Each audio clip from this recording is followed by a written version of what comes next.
Chapter 3676. As Yun Shusha spoke, her expression became increasingly serious. In fact, before this, Lisa had already mentioned to Gong Jie that Gong Shaoying had hypnotized Muo Chen. Gong Jie had also told Yun Shusha about this matter. However, Muo Chen did not mention a word about this matter, because it was not worth mentioning. Such a small trick was nothing to him. When Yun Shusha heard this, she was extremely touched. Yo-Yo had been hypnotized, but Xiao Chen had not been affected. She had not expected that Xiao Chen, who had seemed the most unreliable in the past, would have such strong conviction at such a critical moment. However, she did not take the initiative to ask about this matter. This was a grudge between her and Gong Shaoying. She would resolve it. Now that Xiao Chen had returned home safe and sound, it was already a blessing in disguise. Gong Shaoying, initially, her hatred for her father was only because of her mother. Her mother had longed for him for so long. She had waited for him for so long, but this man had never appeared in her life. However, now, her hatred for him had become more and more unforgettable. He had actually treated Yo-Yo and Muo Chen this way. This was something that she could not forgive no matter what. He was too selfish. In order to keep Yo-Yo by his side and use him to fulfill his own ambitions, he had actually sealed his memories. Now, he even had thoughts of Xiao Chen. How cruel was Gong Shaoying? She put herself in his shoes. Could it be that he did not understand the pain of being forgotten by his family? Along the way, Yun Shusha was extremely silent. Mu Yaja understood the pain and hatred in her heart. He gently placed his hand on the back of her hand and said gently, "Sometimes, the more you avoid certain things and the more you are unwilling to face them, the more it will never be resolved." Yun Shusha understood what he meant. "I understand. It's time to end things with that person." Mu Yaja continued, "This matter is between you and him. I have no right to intervene. However, no matter what decision you make, I will always stand by your side." When Yun Shusha heard this, she was a little touched. His words were more than enough for her to hear. Yun Shusha said solemnly, "I will weigh the pros and cons." She decided to make a clean break with Gong Shaoying. She would never acknowledge this father of hers. At the same time, she wanted to make a declaration to him, no matter what, don't touch her family. Otherwise, no matter how weak she was, she would never let her off. Originally, with the passage of time, she did not intend to fuss over the past grudges and grievances. That was a grudge between his mother and him, and she had no right to intervene. However, now that this matter involved Yo-Yo and Xiao Chen, it had crossed her bottom line. When they reached home, Mu Yaja carried Muo Chen into the bathroom and gave him a bath. Since they had been at sea, Muo Chen did not realize that his body was full of the fishy smell. He rubbed the body wash a few times before the smell subsided. When Gong Jie saw that Muo Chen was back, he was completely relieved. Yun Shusha asked him, "Did that person contact you?" "No." Gong Jie knew that when Yun Shusha said that person, she was referring to Gong Shaoying. Yun Shusha said hatefully, "He is so heartless. This time, I have decided to end things completely with him." Gong Jie was stunned, but he was not surprised. "Perhaps this decision will put you in a difficult position." "No." Chapter 3677. When Xiao Chen came out of the shower, he felt as if he had shed a layer of skin. Mu Yaja had bathed him, but it was as if he was washing clothes. He wanted to roll him into a ball and rub him on the washboard. He felt as if his bones were about to fall apart. When Xiao Chen came out of the bathroom, he did not see Lisa and Yo-Yo. He walked around the rooms suspiciously. When he passed by the balcony, he suddenly saw two figures in the backyard. He narrowed his eyes and walked over to the door. He saw Lisa and Yo-Yo with their backs to him. They seemed to be talking about something. "Lisa, after being in Hurricane for so long, you're the person I trust the most." Yo-Yo turned around expressionlessly. He sized up Lisa and asked in a low voice, "Is Gong Shaoying lying to me?" When Xiao Chen saw this, he held his breath nervously. He did not know how Lisa should answer. Lisa was a member of Hurricane. Would she betray Gong Shaoying? Just when Xiao Chen was feeling uneasy, Lisa smiled and said calmly, "Gong Shaoying is indeed lying to you." "Why would he lie to me?" There are 2 reasons. 2 reasons? Yo-Yo frowned and said suspiciously, tell me. First, you're his grandson. You're his family. Naturally, he wants to keep you by his side. Second, you have extraordinary talents. He wants to make use of you to complete the Deva Eye project. When Yo-Yo heard this, he could not help but fall silent. He was a little sad. He did not expect that the man he trusted so much would make use of him like this. I lost a lot of my memories. The boy sucked in a deep breath of cold air. Do you know why I lost my memories, though? Because, Lisa hesitated for a moment and immediately said, Alice hypnotized you. Hypnosis? Yo-Yo was a little suspicious. Xiao Chen was also hypnotized, but you said that the hypnosis failed. Why did his hypnosis fail, but mine did? Lisa frowned and hesitated. Because you're different from him. What do you mean? Yo-Yo was a little unhappy. Are you saying that my beliefs and willpower are not as strong as his? Because you have too. These words stunned Yo-Yo. He didn't quite understand what Lisa was trying to say. What do you mean I have two? Lisa explained, Alice said that you have 2 personalities, one full of sunshine, the other full of darkness. As for hypnotism, it made use of this point to use the second personality to kill the first personality. At that time, Alice was also very surprised. This was because, generally speaking, for people with dual personalities, the second personality would never be able to replace the first personality. However, your first personality had really disappeared from your body. Your first personality was the Yo-Yo that everyone was familiar with. After your first personality disappeared, all the memories of your first personality were sealed up. Yo-Yo listened, but he didn't quite understand. He didn't know that he had 2 personalities. He also didn't know what dual personalities meant. Lisa explained it to him again. Then, he vaguely understood. So, you're saying that the second personality is controlling me now? Yes. Yo-Yo asked tentatively, can I go back to how I was before? Chapter 3678. Lisa also shook her head. Alice said that there can only be one split personality. Otherwise, there will be a day when one's mind is destroyed. There can only be one split personality between the first and second personality. If you can really go back to the past, then the current you will disappear. Yo-Yo was stunned when he heard this. The current me will disappear? Yes. Then, Yo-Yo suddenly felt suffocated. Will all my memories of the present disappear as well? Just like how you won't be able to remember everything that happened in the past. Because in the past, you had 2 personalities. One was very gentle and kind. The other was a destructive personality. If you want to get something, you will become cruel and unscrupulous. You will even pay any price. Yo-Yo fell silent when he heard this. He suddenly lowered his head and looked at his hands. He gently curled them into fists and then relaxed them. The feeling he got from his hands made him feel that he was still alive.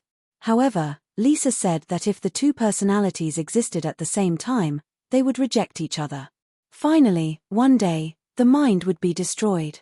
However, was the current him going to give up this body to the previous Yo-Yo? He couldn't do it. Every personality was selfish. He wasn't willing to leave this body because there was a longing in his heart. Although he didn't say it and didn't express it, he really wanted to stay in this family and become a part of it. Then, Yo-Yo said dejectedly, if I leave this body, will the previous Yo-Yo return to this body? Maybe. If he disappears, he might not be able to come back. Yo-Yo looked a little stunned. He knew in his heart that others didn't know, but he knew that the previous Yo-Yo hadn't disappeared. In other words, the first personality hadn't disappeared from the body.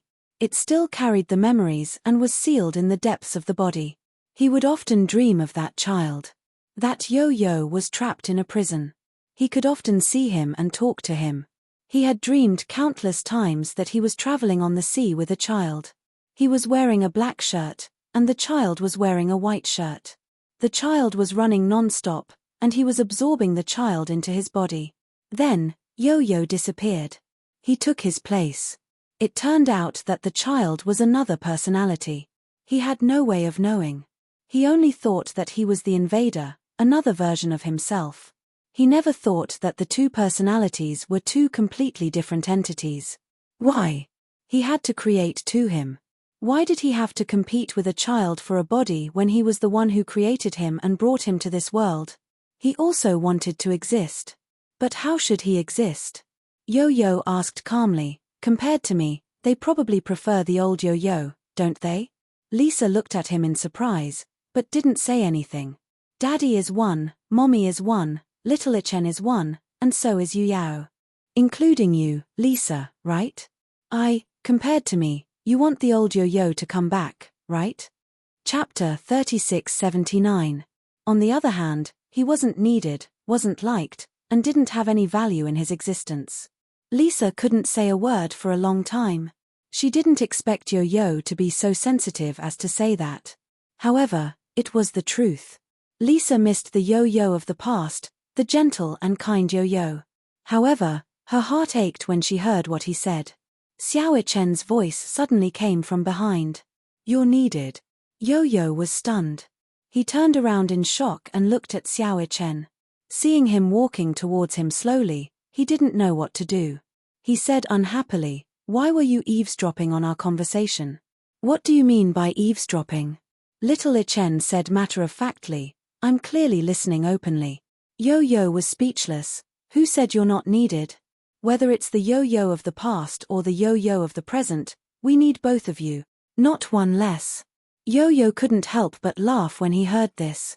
He pursed his lips and said coldly, "What if you had to choose between the two Yo-Yo?"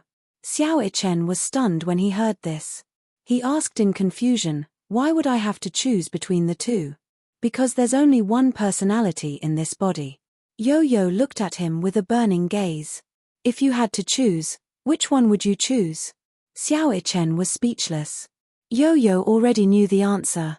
He didn't seem to care, but he was a little disappointed. However, he still maintained his cold expression and said calmly, "Your choice is definitely not me, right?" Xiao Chen hesitated. "Is there no other choice?" "No." Yo-Yo smiled again. "Actually, you've already told me your answer." As he said this, his face became cold again and he brushed past him. Xiao Chen stood rooted to the ground in a daze. For a moment, he couldn't come back to his senses. Lisa looked at Yo-Yo who was walking away and felt a suffocating pain in her heart. She could empathize with this kind of disappointment and helplessness of not being needed. Lisa's heart ached. She really didn't know how to choose. If it really came to that point, whether it was Mu Yaja, Yun Shusha, Xiao Chen, or Yu Yao, they would all choose the Yo of the past, right? Even he himself seemed to have made such a choice subconsciously. What about the Yo-Yo now? Was she really not needed anymore? Mommy, Mothers and SSTTT know how long's not to be heard. What's the matter?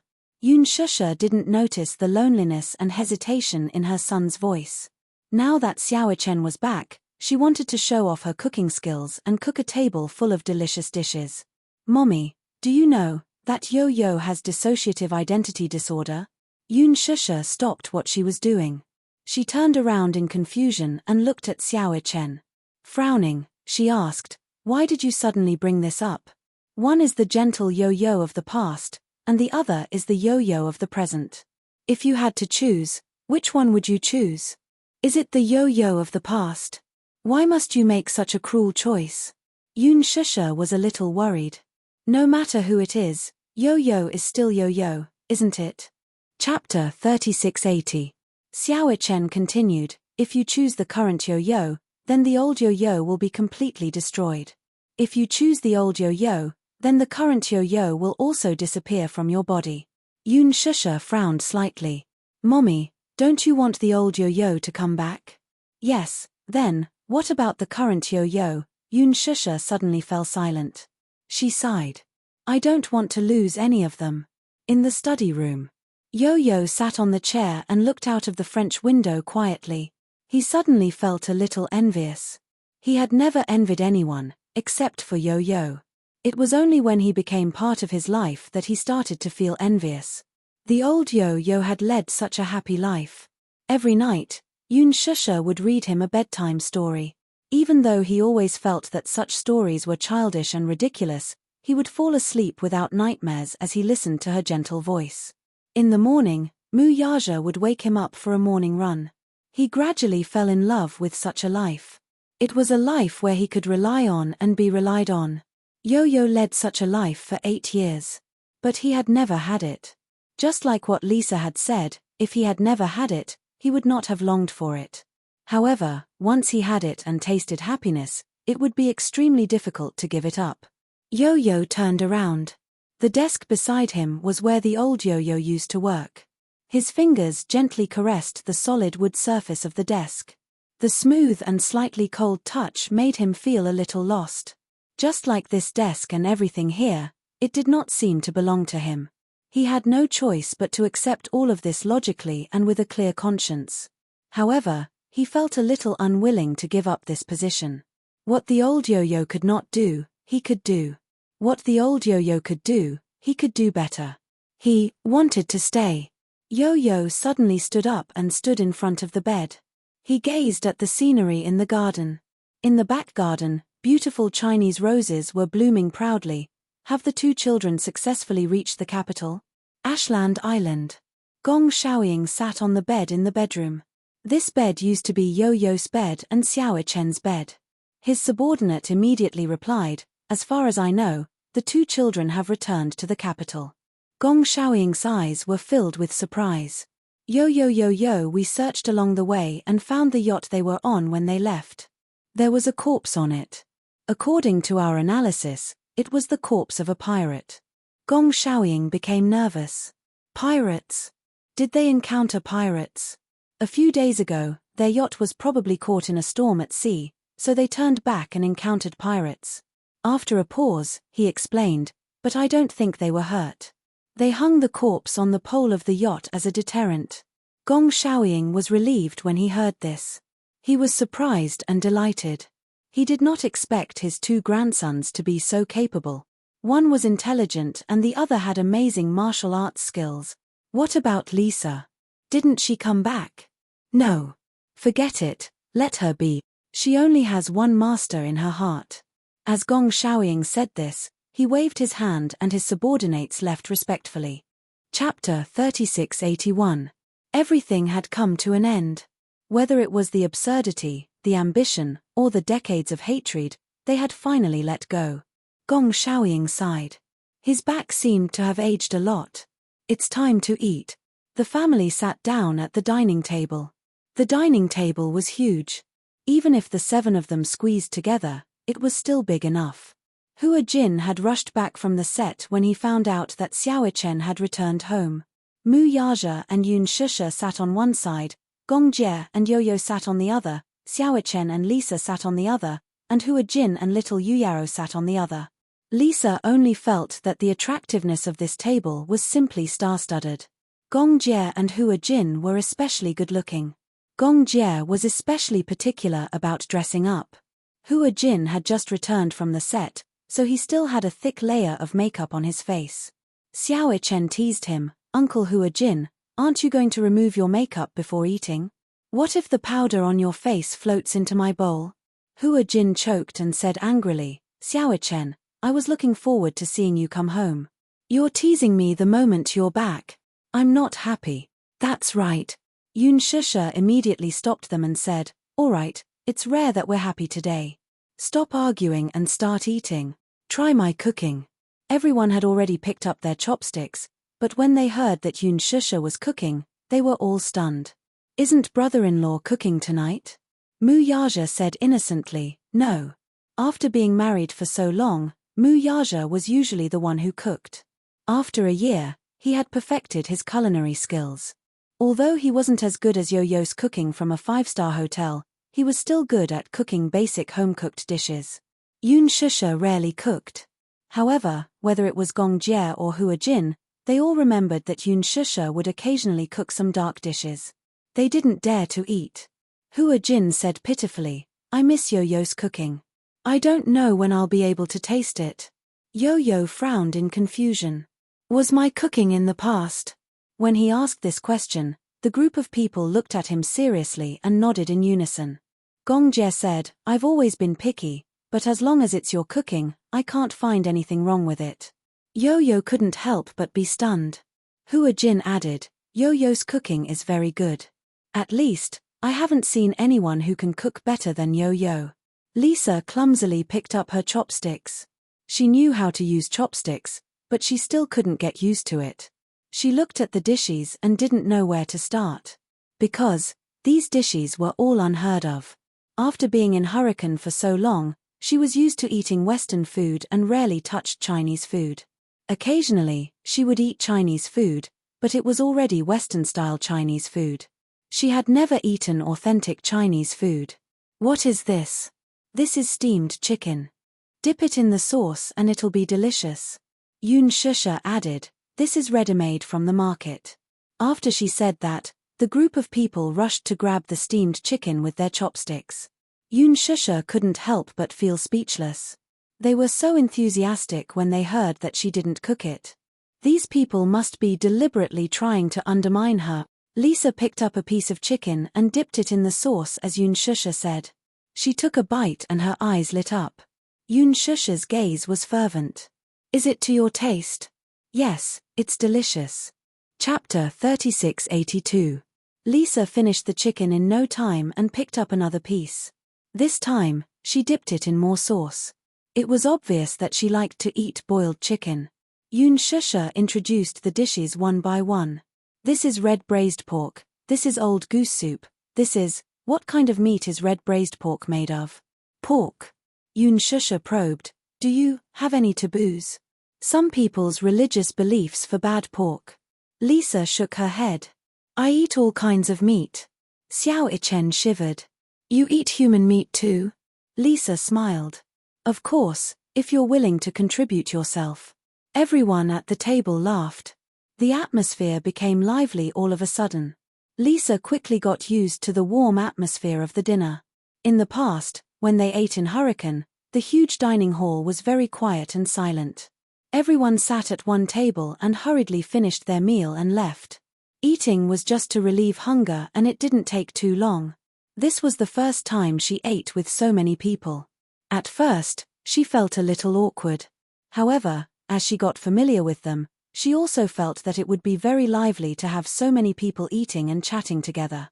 Hua Jin narrowed his eyes and suddenly said, Today, I overheard a few extras chatting on set and learned about a very cruel dish.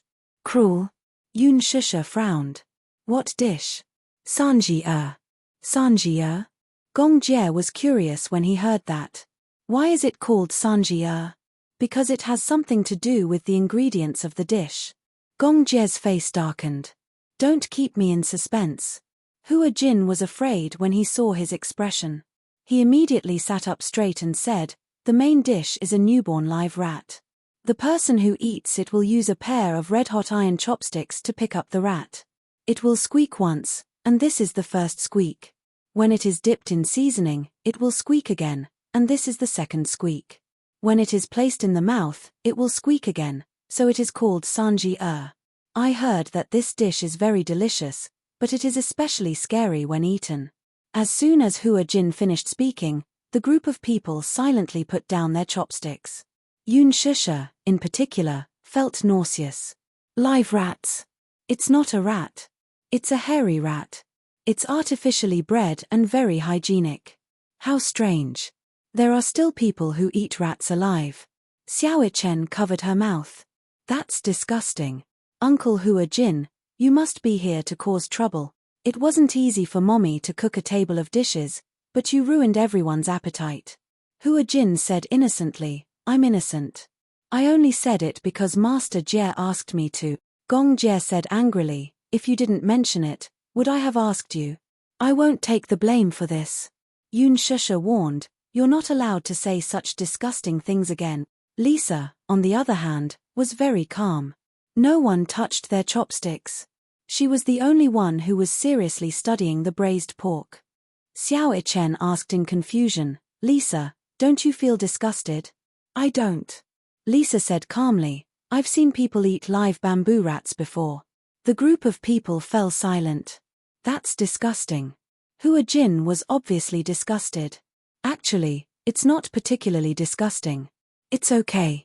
It's just that I don't have the courage to eat live things unless I have no other choice. As Lisa spoke, she put a piece of braised pork into her mouth and chewed contentedly. She raised her eyebrows in surprise. The braised pork is delicious. Chapter 3683. Mu Yaja took a bite, but his expression was one of disdain. Yun Shusha was unhappy when she saw his expression. What's wrong? Is it not good? It's not as good as Yo-Yo's. Lisa, it's such a pity. Yo-Yo's red braised pork used to be the best. It's just a pity that you didn't come at the right time. Yun Shusha was full of confidence. However, Yo-Yo took a bite of the red braised pork and finally gave a pertinent comment. I don't remember the red braised pork I made in the past, but Mommy's red braised pork is very delicious. He had always been a man of few words. However, his words helped to clear Yun Shusha's name. Hearing Yo-Yo's support for her, Yun Shusha was so excited that her eyes sparkled. She was filled with confidence. After dinner, Xiao Chen had just made his bed when he suddenly thought of Lisa. He asked Yun Shusha curiously, Mommy, have you prepared a room for Lisa? How would I have time to prepare a room now? Yun Shusha continued, but Lisa will definitely have a room tonight. When Lisa heard this, she immediately said, I can sleep on the sofa too. How can you sleep on the sofa? It will be very cold at night. Xiao Ichen disagreed. Yun Shusha said, Lisa, can you stay in Yueyao's room? Yueyao's room? Yes. Yu Yaro is still young, so the room has been prepared long ago. However, who knows when Yu Yaro will be able to stay in her room? You can stay in that room for now. When Yu Yaro is older, we can prepare a new room for her. At least for the next few years, I won't feel comfortable letting her stay in such a big room alone. Yun Shusha took Lisa to a room on the second floor. When Yu Yaro was still in her stomach, Mu Yaja had personally decorated the princess room. However, he had obviously overlooked the fact that it would take a long time for Yu Yaro to grow up and sleep alone in a big room. Therefore, this room had been empty until now. Fortunately, there were people who cleaned it regularly, so it was very clean. Yun Shusha had just pushed open the door when she saw Lisa standing at the doorway. She glanced over and felt her heart twist violently. At a glance, everything was pink. The room had a simple American style. There was a small white bed with pink curtains. Mu Yaja had thoughtfully chosen a bed with a railing. The most adorable thing was that the bed was a bunk bed. There were 2 rows of beds. The lower row was designed with a desk and a row of wardrobes. The top of the bed was designed in the shape of a castle. Other than that, there was a computer, a walk-in closet, floor-to-ceiling windows, and a beautifully decorated balcony. The pink walls, pink curtains, and pink and white curtains were a very harmonious combination. A room like this was very big for Lisa. At a glance, it was about 40 square meters. There was a separate bathroom with a circular bathtub. Beside the bathtub, there was a shower function. She could take a bath and take a shower to satisfy her needs. Yun Shusha squatted in front of Lisa and asked, From now on, you can stay in this room, okay? Lisa blushed a little and said embarrassedly, Then what about Yu Yaro? Didn't I say that when Yu Yaro grows up, it's still too early for her to live alone? Okay, thank you, Auntie. Lisa thanked her politely. She looked around the room and couldn't help but laugh. It was all pink for young girls. However, she didn't like pink that much. However, she didn't care about the color as long as there was a bed. Chapter 3684. Yun Shusha took out a blanket from the wardrobe and spread it out for her. Suddenly, she thought of something and said to Lisa, I'll bring you to buy some clothes tomorrow. I'm fine with anything. Lisa was not particular when it came to clothes. Usually, she would wear tighter-fitting clothes. She would wear a combat vest all year round. When there were no missions to be carried out, she would wear the simplest kind of undershirt and camouflage trousers. Clothes were bought according to size. Hence, Lisa was really careless when it came to dressing. How can you dress casually? You can't always dress like a boy, right? A girl should wear a dress and dress up beautifully. As Yun Shusha said this, she helped her tidy up her clothes and smiled. Do you know that Yo-Yo's father loves daughters the most? When he was pregnant with his younger sister, He kept saying that he must have a daughter. Luckily, it was really a younger sister. If it was a younger brother, I'm afraid he would have given up all his hopes. Isn't it good to have a son? Lisa said, I just wish I was a boy, so that I could be a little stronger and grow a little taller. Isn't it good to be a girl? It's troublesome to be a girl. Lisa said plainly, girls will be bullied. When Yoon Shusha heard this, she was a little stunned. How can girls be bullied? Girls should be protected. Lisa lowered her head and suddenly stopped talking. Yoon Shusha saw that she was a little disappointed and said helplessly, I don't know what you've been through in the past, but from now on, since you're part of our family, you're as good as my daughter. In my heart, daughters are little princesses. They should wear dresses and dress up beautifully. If anyone dares to bully you, Xiao Chen will be the first to stand up and protect you. Him? Lisa smiled. He might not be able to defeat me. Yoon Shusha was speechless. As Lisa said this, she clenched her fists slightly. The muscles on her muscular arms suddenly became clear. The lines of her arms were especially beautiful. Her muscles were not bloated, but they had beautiful curves and texture. Yoon Shusha was so shocked that she couldn't speak. She raised her hand and gently pinched her triceps. She was scared out of her wits. You look rather skinny. I didn't expect you to be so lean. The flesh on Lisa's body was all muscle, without a trace of excess fat or fat. Therefore, even though she looked very skinny, in reality, her strength was even more terrifying than that of a grown man.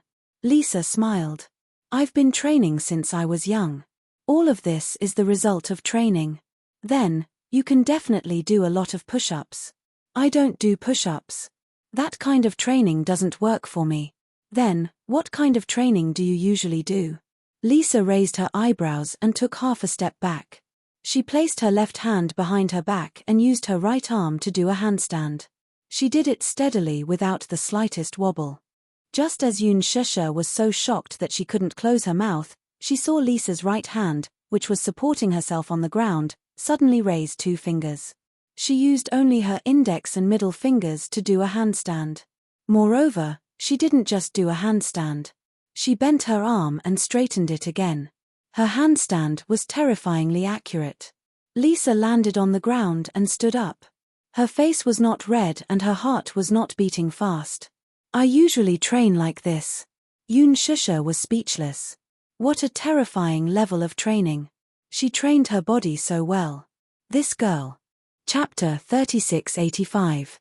When Lisa finished showering and walked out of the shower, Yoon Shusha had already tidied up the room. She added a lot of furnishings and even made the bed for her. You're done showering? Yoon Shusha said as she tidied up the bedding. One blanket shouldn't be cold. It's made of goose down. I also brought a blanket for you, so you might feel hot. If you feel hot at night, just remove the blanket. As she nagged, Lisa felt extremely warm. So, was this how a home felt like? She walked to the side of the bed, but she was at a loss. She said hurriedly, I'll tidy up the room myself. It's late. You should go to bed. Yoon Shusha stood up and said, I've already tidied up the room. How about this? I know what I'm missing. I'll just buy it tomorrow. Lisa smiled. I don't think I'm missing anything. I'm already satisfied with a bed and a bathroom. You're so easily satisfied. Yoon Shusha brought the pajamas over. However, you might have to be more particular tonight. Wear Xiao Ichen's pajamas first. Lisa glanced at the sky blue pajamas in her hands and felt a little awkward. Xiao Ichen's pajamas, don't worry. I've already washed them clean. You don't mind being particular all night, right? She didn't mind at all. It was just that, she was just a little shy. Lisa hugged the pajamas tightly and nodded. Just as she was about to change into them, Yoon Shusha immediately walked over and drew the curtains. She said angrily, Lisa, you're too bold. You didn't even draw the curtains before changing into your clothes. She blinked her eyes in confusion. Yoon Shusha found it funny too. Perhaps she was making a fuss over nothing. Lisa was still a little girl and had grown up in Hurricane. She was probably used to interacting with men, so her behavior was as straightforward as a boy's and she didn't care about the details. However, although she didn't have much meat on her, It was better to develop this habit. She was a girl after all. Just as Yun Shusha was about to leave, she suddenly thought of something. She turned back to the room and asked tentatively, Lisa, Xiao Chen said that you like to listen to bedtime stories too, Lisa was stunned for a moment before she gently nodded. I've never heard of you, but I heard from Xiao Chen that you always read him bedtime stories. I'll read it for you, Yun Shusha said and went to the study to find some fairy tale picture books. When she walked into the room, Lisa was lying on the bed with her eyes open, as if she was waiting for something. She sat down by the bed and flipped through a few pages. When she saw the first story, she asked, Have you heard of the Little Match Girl? No. Then let's talk about this today. The Little Match Girl. This was a classic fairy tale. It tells the sad fate of a little girl who sold matches on Christmas Eve. Because she didn't sell a single match, the little girl hadn't eaten for a day. She was cold and hungry. When she lit the first match, she saw a fragrant roast goose. When she lit the second match, she saw a beautiful Christmas tree. When she lit the third match, she saw her grandmother, whom she hadn't seen in a long time. She wanted her grandmother to stay by her side, so she lit an entire bunch of matches. Chapter 3686. Her voice seemed to have a unique magical power. The words in the book seemed to turn into a vivid dream as Yun Shusha's gentle voice spoke. Lisa actually fell asleep peacefully with the dream realm as her pillow. Before Yun Shusha could finish reading the ending, she saw that Lisa had fallen asleep. She looked at the story again and felt that the ending of the fairy tale was too tragic. She thought for a moment and changed the ending. As she tucked Lisa in the quilt, she said, After the last match was lit, the little girl saw her grandmother again. She tried to reach out her hand, but she didn't expect that she would grab her grandmother's hand. It was so warm. She said, Grandmother, I want to be with you. The light from the match gradually extinguished. The little girl leaned against the wall and fell asleep quietly. The next day, people found a frozen little girl curled up in the corner. Everyone pitied her, but in reality, the little girl went to heaven with her grandmother and lived happily ever after. Bam! The lights went off.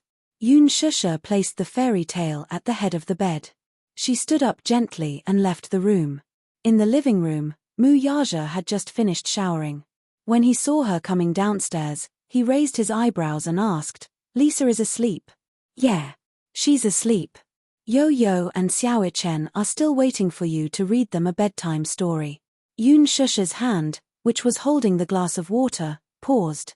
She said weakly, Daddy. Huh? What's the matter, Mommy? I'll have to trouble you with today's bedtime story. Mu Yaja raised his eyebrows and said, Sure. In the bedroom, Xiao Chen pulled the blanket over himself. He was eagerly anticipating Yun Shusha's arrival. It had been a long time since he heard a bedtime story. He had been thinking about it for so long.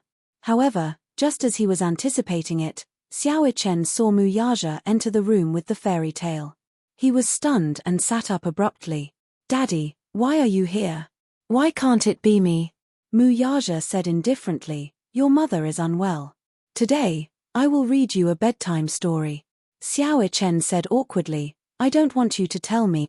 Mu Yaja snorted. Why? Do you dislike Daddy? Daddy, you don't know how to read stories. No matter how beautiful a fairy tale is, it sounds like a curse to you. Mu Yaja's voice was too deep, so much so that when he read the fairy tale, it was somewhat out of place. If you don't want to hear it, then I will. Mu Yaja sat on the edge of the bed and flipped open the storybook.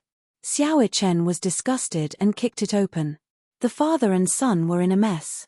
Yo-Yo had already fallen asleep, but she woke up when she heard the commotion.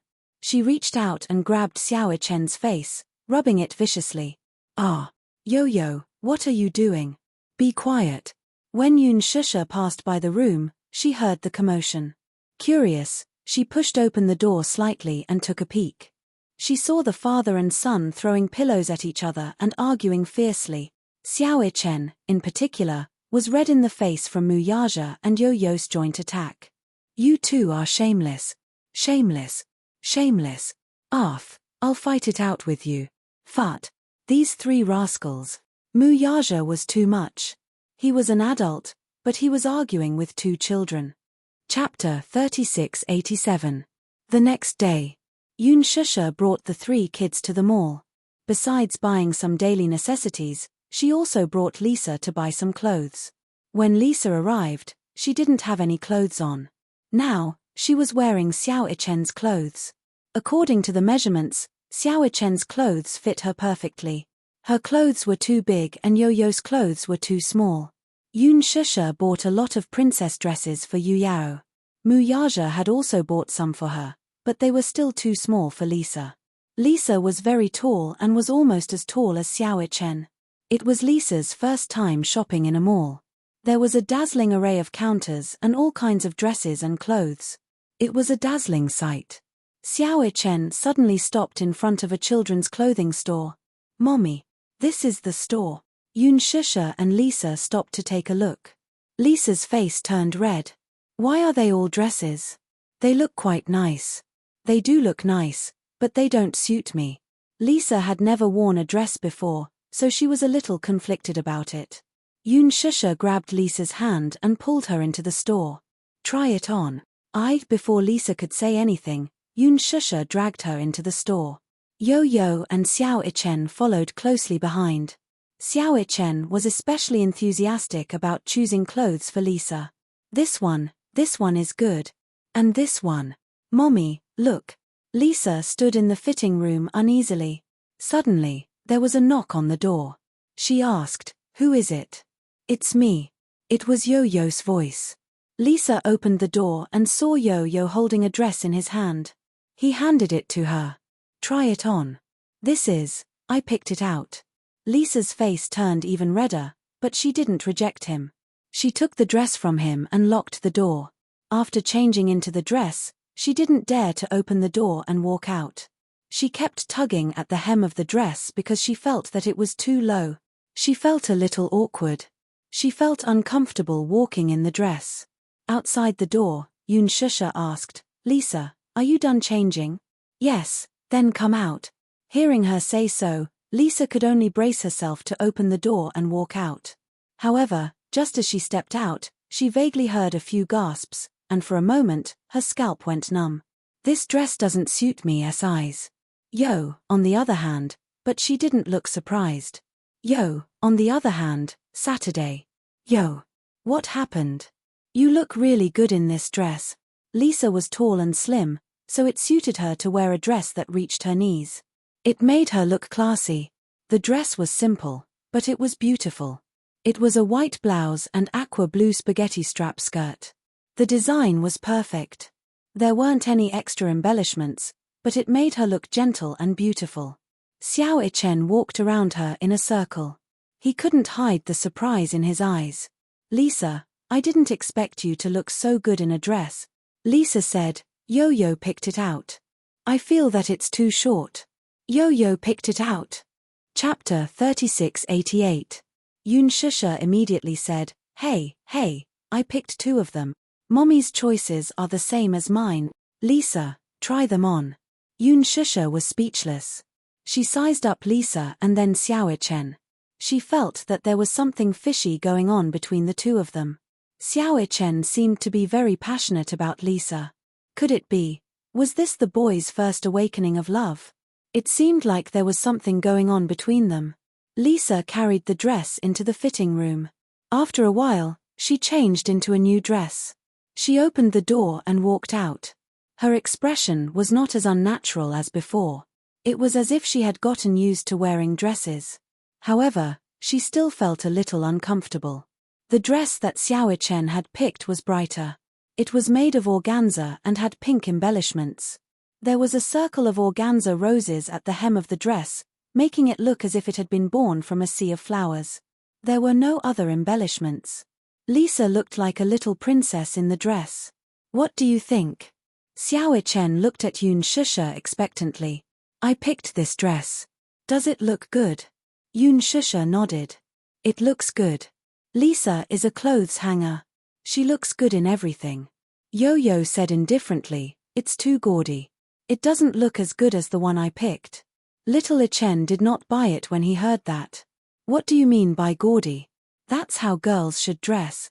If Lisa wears it, she'll look like a little princess. Won't she look beautiful? I don't think so. It doesn't look as good as the one just now. Narcissus. Anyway, Lisa looks good in everything. Lisa's lips twitched when she heard this. She felt like laughing. The two of them could even bicker over the dress selection. She really had to hand it to them. Why don't you try the one I picked? Yoon Shusha smiled. I picked the dress that came in a set. All right. Lisa entered the fitting room again. Not long after, she changed her clothes and came out again. Even Yo-Yo's gaze couldn't help but change. It had to be said that Yoon Shusha had been in the fashion industry for so many years, and her taste was incomparable to the two little guys. She had chosen a dress with elements of Han Chinese clothing. It had a light purple sleeve with black trimmings. It was pure and feminine. It had a matte purple inner garment and a pure white skirt. It had elements of Han Chinese clothing, Hu Jiangli and Pai Jishi, and Yu Cholan and Wei Yipei. The jacket was buttoned with a standing collar, and the collar panel echoed the belt. The cuffs are lantern sleeves with decorative lace and intertwining ribbons. There were embroidery details on the collars, and double-sided embroidery on the waistband. It was so beautiful that it was out of this world. Even Yu, who was used to having a discerning eye, felt that the dress, which had elements of traditional Chinese clothing, was perfect on her. Very beautiful. Xiao Chen was also mesmerized. He felt that Lisa was so beautiful that she seemed to be glowing as she stood there. So beautiful, the shop assistant couldn't help but praise. Your daughter looks so good in this dress. Yeah. She's prettier than children's clothing models. With so many people looking at her, Lisa felt increasingly uncomfortable. She held the corner of her dress and lowered her head, not daring to look up. Lisa, take a look around. Xiao Ichen said. Lisa held the corner of her dress and didn't move at all. Don't make things difficult for her. Lisa isn't used to wearing dresses anyway. Not used to wearing dresses? The shop assistant was a little surprised.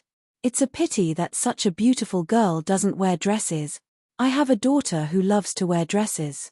She imagines herself to be a little princess. Chapter 3689.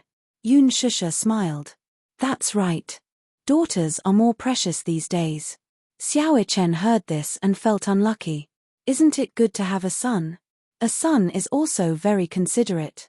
The staff was amused by Xiao Chen's wittiness. This is your son, right? Yes, didn't you see? They're twins. They look exactly the same. The taller one should be the older brother. So cute. Good genes. The staff suddenly looked at Yoon Shusha with a twinkle in her eyes. I suddenly feel that you look familiar. Yoon Shusha raised her eyebrows. Even though she was wearing sunglasses, her facial features were still there. Upon closer inspection, the staff immediately noticed some clues. You're Yoon Shusha, the one who acted in Lethal Beauty. I can't be wrong. I didn't look carefully just now, so I didn't recognize you. I've seen a few of your works. The Green Apple, Lethal Beauty, and Extreme Youth. I've seen them all. When the group of people heard that there was a big celebrity, the other staff members who were busy with their own work quickly gathered around. Yoon Shusha was surrounded in an instant. Lisa had never seen such a big scene before. She was so shocked that she stood rooted to the ground. She was a little surprised and asked, "What's going on?" "Mommy is a big celebrity, so I was recognized." Celebrity? For example, movies, television series, actors. Lisa still didn't quite understand. She had never watched a movie before and basically had no contact with entertainment.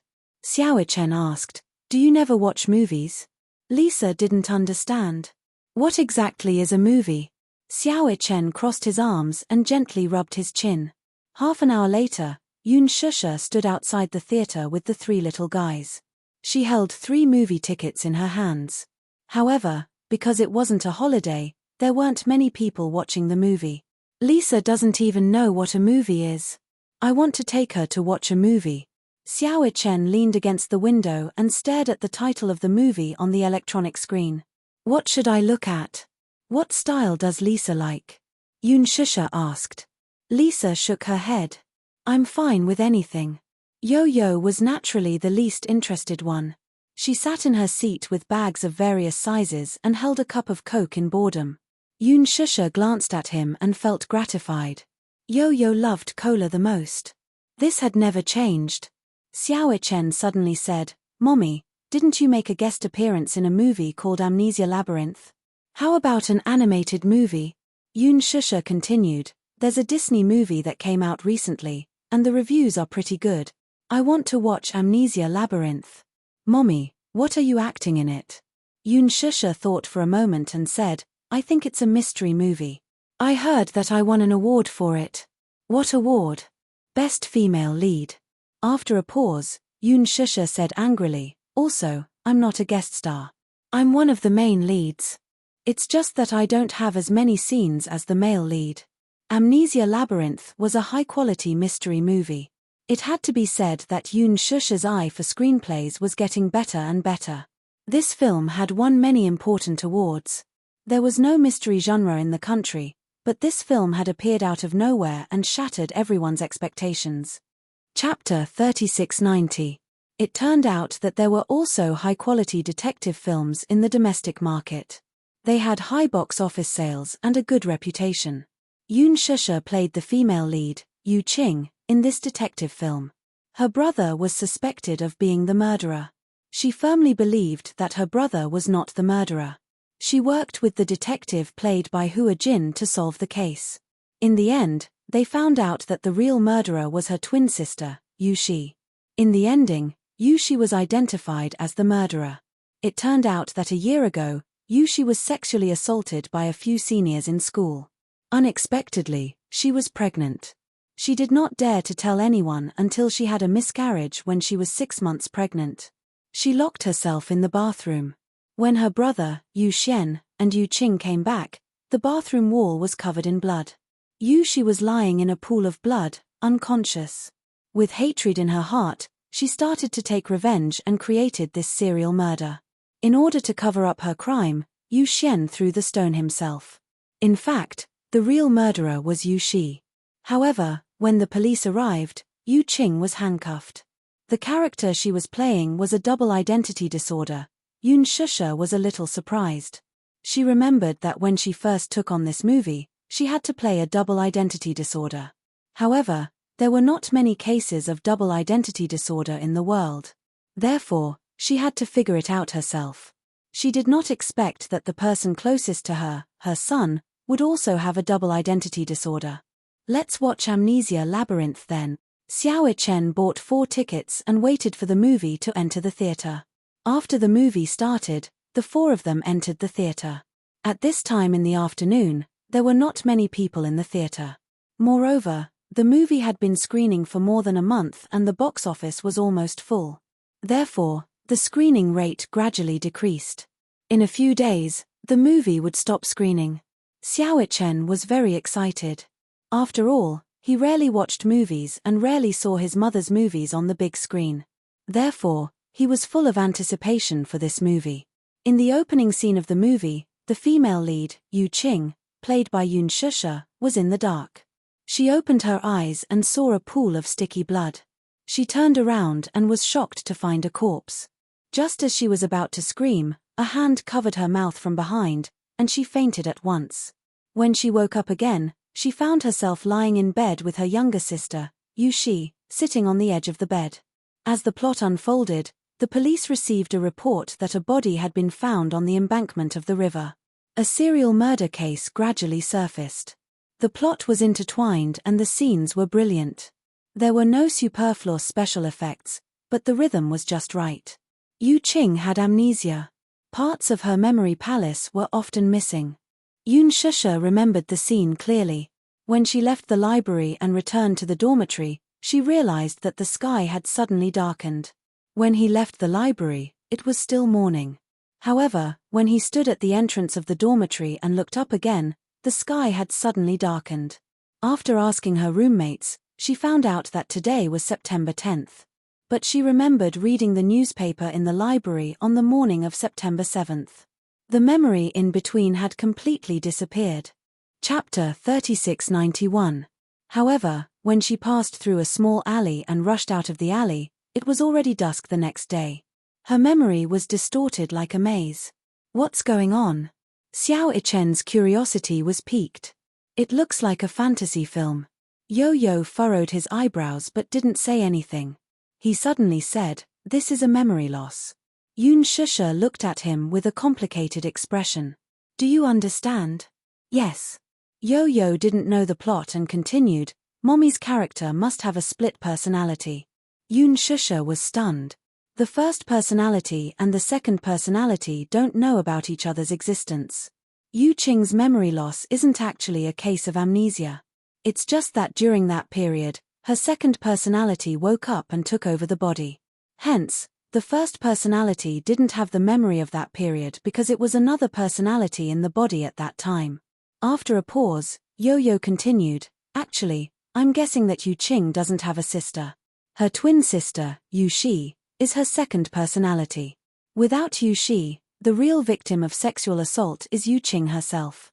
The murderer she's been looking for is actually herself. Hence, when she committed the murder, the personality in her body was Yu Shi and she didn't know about it at all. Hence, she doesn't know the truth." Yun Shusha widened her eyes in shock.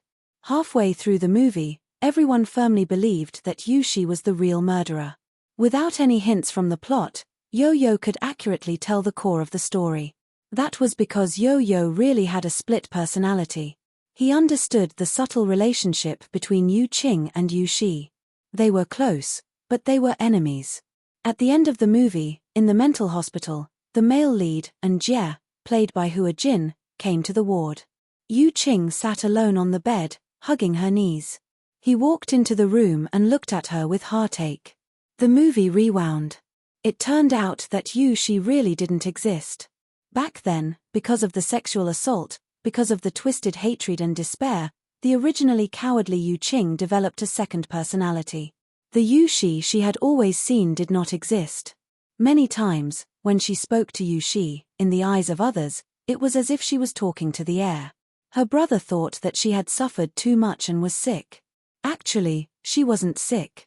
It was just that Yu Qing had always thought that Yu Shi was her sister and that she really existed.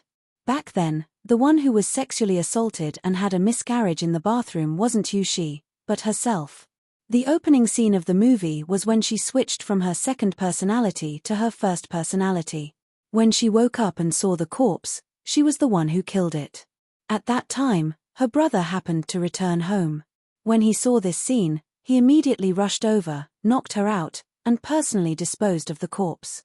It was hatred that gave birth to Yu Shi and his second personality. In the end, Yu Qing finally pulled herself together and killed the second personality with her own hands. In the illusion, she picked up the dagger and stabbed it into Yu Shi's chest. Yu Shi disappeared. The second personality disappeared. At the end of the movie, Jie squatted down in front of Yu Qing and hugged her tenderly. Chapter 3692. However, the three little rascals had serious expressions on their faces. Yo-Yo suddenly asked, "Mommy, can the second personality really be killed by the first personality?" Then, Yo-Yo suddenly asked in a serious tone, "If, and I'm just saying if, the first personality of Yo-Yo wakes up in my body and kills me, will your heart ache?" Yun Shusha did not know how to answer. "If I disappear, Mommy, will your heart ache?" Could she bear to do that? Would she miss him? At the end of the movie, Yu Qing redeemed himself. Then, how could he redeem himself? Yun Shusha hugged Yo-Yo tightly and her heart ached for him. She suddenly asked, "Why can't they coexist? Just like in the past?" Lisa was nervous when she heard this. She wanted to say something but stopped herself. When the four of them left the cinema, Yo-Yo looked a little down. Xiao Chen saw this and immediately said, "I'll go buy some milk tea. Mommy, wait for me here." As he spoke, he held Lisa's hand and walked towards the milk tea shop. "Xiao Chen, why did you choose this movie?" Lisa complained as they walked. Xiao Chen felt wronged and said, "I've never seen this movie before. I don't know what the plot is." Lisa frowned when she heard this. Her expression was a little solemn. "We can't let this drag on. It's better to put an end to it." How do we put an end to it? Xiao Ichen said angrily. Are we going to let Yo-Yo's two personalities kill each other? That's too cruel. There's no other way. It's impossible for two personalities to coexist. Sooner or later, he won't be able to take it. Not necessarily. In the past, Yo-Yo's two personalities coexisted. The situation you mentioned didn't happen either. It's different now. Lisa continued. In the past, Yo-Yo's second personality had always been suppressed by her first personality. Now, the second personality is in complete control, and the first personality is being suppressed very much. The two personalities have never coexisted before, and only one of them can suppress the other. Can you imagine Yo-Yo's two personalities coexisting? Xiao Ichen was stunned. Perhaps, it will really be like in the movies. Lisa frowned and said, sooner or later, both personalities will collapse. Do you have the heart to do that? Xiao Ichen was speechless. He suddenly said, we can't make the decision for Yo-Yo. No matter what decision he makes, I will always be by his side. He then said to the waiter, 4 cups of pudding cheese. Lisa was silent for a while. She looked at Xiao Ichen's side profile and said calmly, actually, regardless of whether it's the first personality or the second personality, I also hope that Yo-Yo's two personalities can coexist peacefully.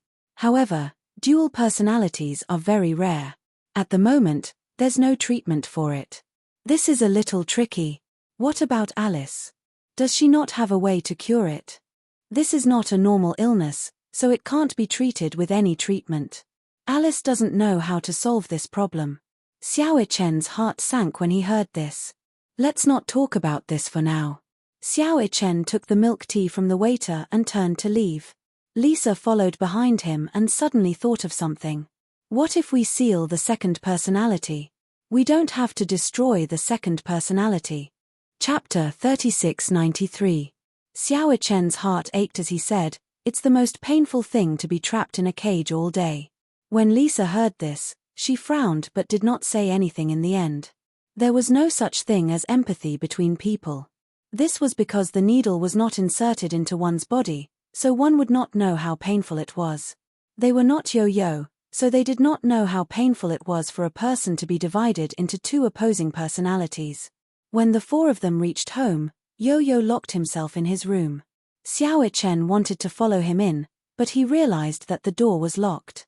Yo-Yo, he knocked on the door gently. Yo-Yo's cold voice came from inside the room. I want to be alone. Xiao Ichen retracted his hand. Lisa walked over and said softly, let him be alone. But, he was like this when he was on Ashland Island. Sometimes, he likes to lock himself in his room and isolate himself from the world. Xiao Ichen sighed. It was dark in the study room. The curtains blocked all the windows, so no light could pass through. Yo-Yo lay on the sofa and looked at the ceiling. Then, he slowly closed his eyes. When he closed his eyes, the world became quiet and still. He imagined himself walking into a door. With a creak, the door slammed shut. Yo-Yo looked up and saw a cage in the empty dark room.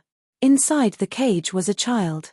This child had the exact same face as him, except that his face was excessively haggard. Yo-Yo walked to the door of the cage and looked down at him. Suddenly, he squatted down and looked at him expressionlessly. The child sensed the movement and looked up slightly. However, when he saw Yo-Yo's face, his pupils contracted violently. He pounced on the door of the cage and grabbed onto Yo-Yo's clothes tightly. Let me out. Yo-Yo frowned slightly.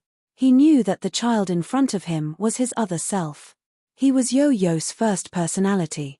Back then, Alice's hypnosis tried to seal Yo-Yo's memories. However, she did not expect that she would accidentally awaken his second personality. The two personalities clashed violently. Yo-Yo's second personality tried to kill Yo-Yo's first personality. However, the second personality was wrong. He did not know that the first personality would never be killed. Although the second personality was in control of the body, he knew that sooner or later, this body would be replaced by the first personality. And he, too, would be like an abandoned, worn-out doll, sealed in a corner with dust. Or he would be killed by the first personality. She wants to see you very much. Yo-Yo looked at the child in the cage and said, "In the end, I can't replace you. Sooner or later, you will take back control of this body. What doesn't belong to me will not be mine. You are the real Yo-Yo, and I am just a substitute that can't be considered a substitute." After a pause, Yo-Yo said calmly, "But before that, give me some time, okay?" Yo-Yo in the cage looked vigilant. "What do you want?" Yo-Yo did not want to say anything. Chapter 3694. "What, return the body to him?" The child in the cage was shocked. Yo-Yo stood up and curled his lips into a smile. He turned around and left the dark room. When he woke up from his conscious world, Yo-Yo opened his eyes and suddenly stood up. He walked to the floor-to-ceiling window and gently drew the curtains. At this moment, the sun was shining brightly. He seemed to have made up his mind. He clenched his fists and did not release them for a long time. At the GU residence, Xiao Bao leaned against the door and looked around. In the bedroom, Chu Ho sat in front of the dressing mirror. Two makeup artists surrounded Chu Ho. One was in charge of doing Chu Ho's hair, and the other was doing the foundation on Chu Ho's face. At the side, long gowns were hanging in the wardrobe, waiting to be tried on. Gu Jinglian stood in front of the wardrobe and compared a few gowns. He was obviously hesitant. Xiao Bao tried to sneak in several times to peek, but he was kicked out by Gu Jinglian. The pitiful little guy could only lean against the door and peek. The makeup artist had just finished the foundation. She held Chu Ho's chin and looked at her. No matter how she looked, she was envious. "Your facial features are so good. You look good no matter how you do it." They were in charge of trying on Chu Ho's makeup. The wedding was imminent, but Chu Ho did not seem to care about it. If Gu Jinglian had not forced her to take a day off, she did not know how long she would have delayed it. "President Gu, do you think the bride should wear a Chinese gown or a Western one?" Chu Ho turned to look at the wardrobe and saw all kinds of different styles of gowns.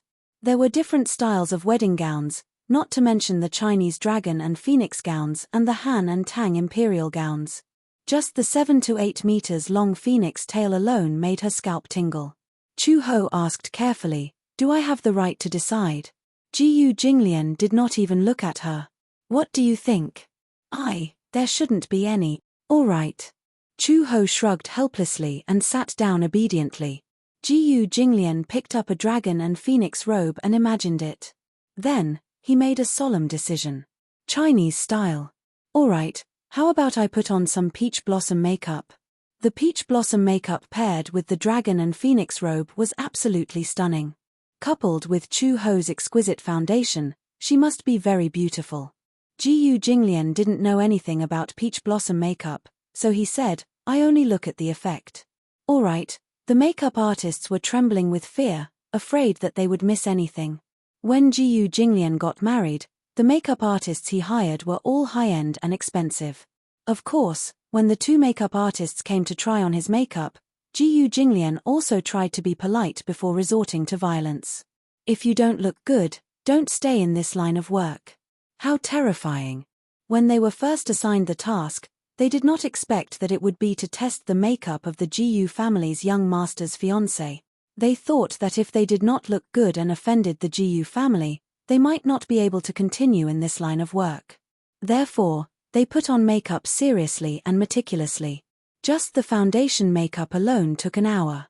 Even when they used a magnifying glass to look at it, they could not see a single pore. A person's potential was indeed limitless. With the help of the supernatural makeup skills, Chu Ho looked at herself in the mirror. Although she only put on a layer of foundation makeup, she looked like a flawless porcelain doll. Her skin was creamy and even more delicate than a baby's skin. Just the loose powder alone was spread on 2 layers. Then, it was time for the eye makeup. Chapter 3695.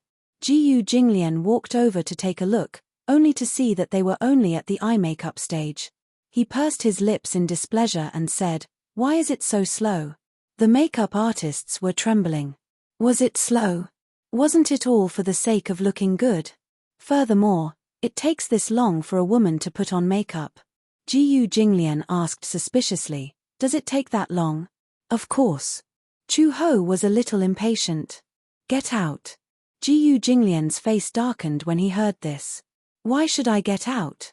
What are you doing here while I'm putting on makeup? Aren't you just here to see the effect? I'll let you have a look when the makeup is done. The makeup artist added, it takes a long time to put on makeup. After the makeup is done, we still have to wait for the hair to be tied up and for the gown to be changed. It won't be too late for you to have a look when the makeup is done. With such a big devil in the room, they didn't even have the courage to fight. Ji Jinglian was chased out of the room. Xiao Bao, who had been peeking at the door, bumped into Ji Jinglian. The father and son looked at each other. Xiao Bao laughed gloatingly. Ha ha ha. Dad, you've been chased out too. Ji Jinglian said proudly, what do you mean by chased out? Although, it was similar to being chased out. However, it was too embarrassing to be ridiculed by Xiao Bao. Thud. Ji Jinglian couldn't take it anymore and punched the little guy. At this moment, Uncle Fu carried a very heavy box to the master bedroom. Ji Jinglian saw him and couldn't help but ask, what are you carrying? The box was red and gaudy. He didn't know what Uncle Fu had brought back. Uncle Fu said, oh, and quickly said, these are things for the wedding room. Xiao Bao got excited when he heard that they were going to decorate the room. What are they? Balloons, ribbons, silk ribbons, and some lights. Xiao Bao got even more excited when he heard this. He pestered Ji Jinglian and said, Dad, let's decorate the wedding room together, okay? Ji Jinglian snorted. Lame. When Xiao Bao heard this, he lowered his head in disappointment and looked at him pitifully. Seeing that Ji Jinglian was being arrogant again, Butler Fu immediately pretended to have a sore back and said bitterly, Old master, my back is hurting again. Help me carry these things to the master bedroom. Seeing this, Little Treasure volunteered, let me carry you, let me carry you. No, Dad's, Ji Jinglian's father. Ji Jinglian glanced at him, walked over, and carried the box in his arms. Butler Fu relaxed a lot and said to Ji Jinglian, one person isn't enough. Old master, you can be my assistant. All right. He had wanted to wait at the door and wait for Chu Ho to finish his makeup so that he could see how beautiful his bride was. However, looking at the situation, he was afraid that the makeup wouldn't be done in such a short time. Thus, Ji Jinglian carried the box and went to the master bedroom with Uncle Fu and Xiao Bao to decorate. The stylists finally heaved a sigh of relief when the footsteps outside the door left. Chu Ho yawned. Her lips twitched when she heard their sighs of relief. What's the matter? Why are you sighing? The stylists looked at each other cautiously and immediately crowded around her. Bride, do you know that many stylists in the capital don't dare to take on this business? Why wouldn't they dare to take on it? Chapter 3696. Because the man you're marrying is Ji. Young Master Ji. They did not even dare to call him by his name. Chu Ho's eyebrows twitched. What's wrong with Ji Jinglian? Seeing that this bride did not seem to have any awareness at all, they could not help but gasp. Bride, do you know how scary your man's reputation is in Beijing? There's a saying in the business world that one would rather offend the Mu family than the Ji family. After all, the Ji family is from the underworld. Chu Ho felt that they had demonized Ji Jinglian too much. Actually, Ji Jinglian is not as scary as you make him out to be. The Ji family is also not as scary as you think. At least after interacting with them, Chu Ho felt that other than Ji Jinglian, everyone in the Ji family was quite easy to get along with. Perhaps there was no difference between the underworld and the underworld. She felt that the Ji family was like the chivalrous warriors of the underworld in ancient times. They had a heroic style, straightforward and single-minded. In fact, they were quite simple people. That was Ji Jinglian, he's just a little eccentric. Actually, he's not as scary as you think. The few of them looked at each other, still on tenterhooks. I've always felt that marrying a man like young Master Ji requires a lot of courage. Chu Ho looked at herself in the mirror and did not say much. Although the makeup process was very boring, she did not like to talk too much about her personal matters with outsiders. She knew very well what kind of person Ji Jinglian was. She also knew very well what kind of man she was marrying. Since she had decided to get married, she had already mentally prepared herself for what would happen after the wedding. However, she could not see through Jiyu Jinglian. If the decision to get the marriage certificate was purely for Xiao Bao, then why was Jiyu Jinglian holding the wedding now? Originally, Chu Ho had said that the wedding would be simple. There was no need for a big show or a grand wedding. They just needed to go through the procedures. However, Jiyu Jinglian said, "How can my wedding be casual?" It had to be said that Jiyu Jinglian was quite particular. Either they didn't have a wedding, or they had to have a grand wedding. Anyway, the Jiyu family was not short of money or manpower. No matter what, they could not lose to the Mu family in this wedding. At the very least, they had to be on par with the Mu family. He was a typical male chauvinist. Even if he treated others unfairly, he would never treat his woman unfairly. Mu Yaja had held such a grand wedding for his wife. How could his woman be wronged?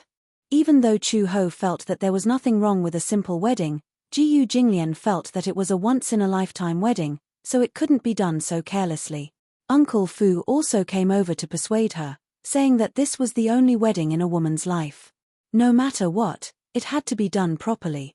Chu Ho was afraid of trouble, so Uncle Fu immediately patted his chest and promised that she would not have to worry about the wedding. There are so many people in the Jiyu clan, do you still need to worry about them? When the time comes, you just have to sit there, put on your makeup, put on your gown, and follow the procedure. Chu Ho only agreed after hearing this. Once she agreed, Uncle Fu started to get busy. First, he started to think about whether the wedding would be Chinese or Western. Chapter 3697. It was up to Chu Ho whether she should wear a wedding gown or a dragon and phoenix gown. However, Chu Ho said that it did not matter. Uncle Fu immediately agreed that they should just go with the tradition. After walking around the hotels, Uncle Fu was not satisfied with any of them. After picking and choosing, he felt that no high-end hotel was as pleasing to the eye as the Jiyu residence. Hence, they decided to hold the wedding at the Jiyu residence. It had to be said that the Jiyu residence was really big. It was not a problem to hold dozens of tables in the courtyard. The guest list was drawn up. There would be 10 people at each table, but there would only be about 50 tables. Those who came were close friends who had business dealings with the Jiyu family. Those who had received invitations from the Jiyu family were all honored guests. After the wedding venue was confirmed, the tricky problem was, in a normal wedding, the woman would be married out of the bride's house. However, Chu Ho did not have a maternal family. This was a big problem. Without a maternal family, where was the best place to get married? The group of people was worried. Uncle Fu usually stayed at the Jiyu residence, but he also had houses in other places. Uncle Fu suggested that the woman could get married out of his house. Anyway, Chu Ho's household register is under my name. No matter what, she can be considered half a daughter. Since she is already married, she can treat my house as her maternal family and get married out of my house. When Jiyu Jinglian heard this, he also felt that this was a good idea. Uncle Fu's house was not far from the Jiyu residence. It was about 10 kilometers away. Chu Ho did not care about anything, as if she was a hands-off shopkeeper. After all, she did not know the rules of a wedding, so she simply left it to Uncle Fu to handle. In the master bedroom, Xiao Bao was holding a balloon and blowing it. The balloon was expanding bit by bit. However, he did not dare to blow it up too much, for fear that it would explode if the balloon was too full.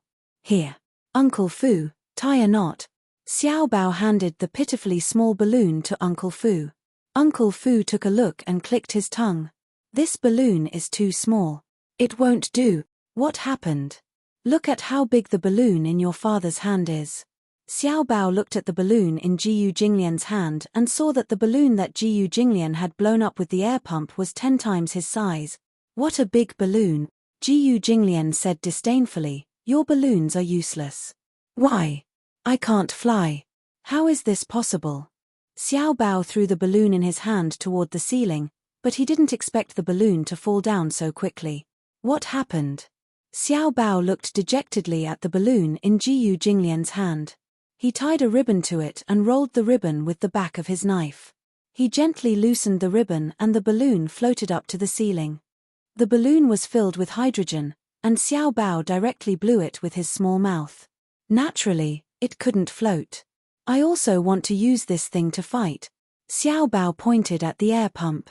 Uncle Fu suddenly said, Xiao Bao, shall we compete? Let's see who blows the balloon bigger. When Xiao Bao heard that they wanted to compete, he nodded his head vigorously. Hence, Xiao Bao and Uncle Fu each took a balloon and blew it vigorously. Jiyu Jinglian glanced at it and suddenly laughed sinisterly. He placed a deflated balloon behind Xiao Bao and started blowing it with the air pump. Xiao Bao was focused on the balloon and didn't know that the balloon behind him was getting bigger and bigger. Uncle Fu was shocked when he saw this. He saw Jiyu Jinglian holding the air pump and pumping it vigorously. The balloon was getting bigger and bigger. There was a sound.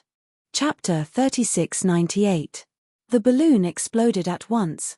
The balloon exploded behind Xiao Bao. The huge commotion frightened Xiao Bao so much that he jumped up from the bed. He was so shocked that he loosened his grip. The air in the balloon immediately escaped and poured into Xiao Bao's mouth. Xiao Bao was stunned as he drank the balloon's air.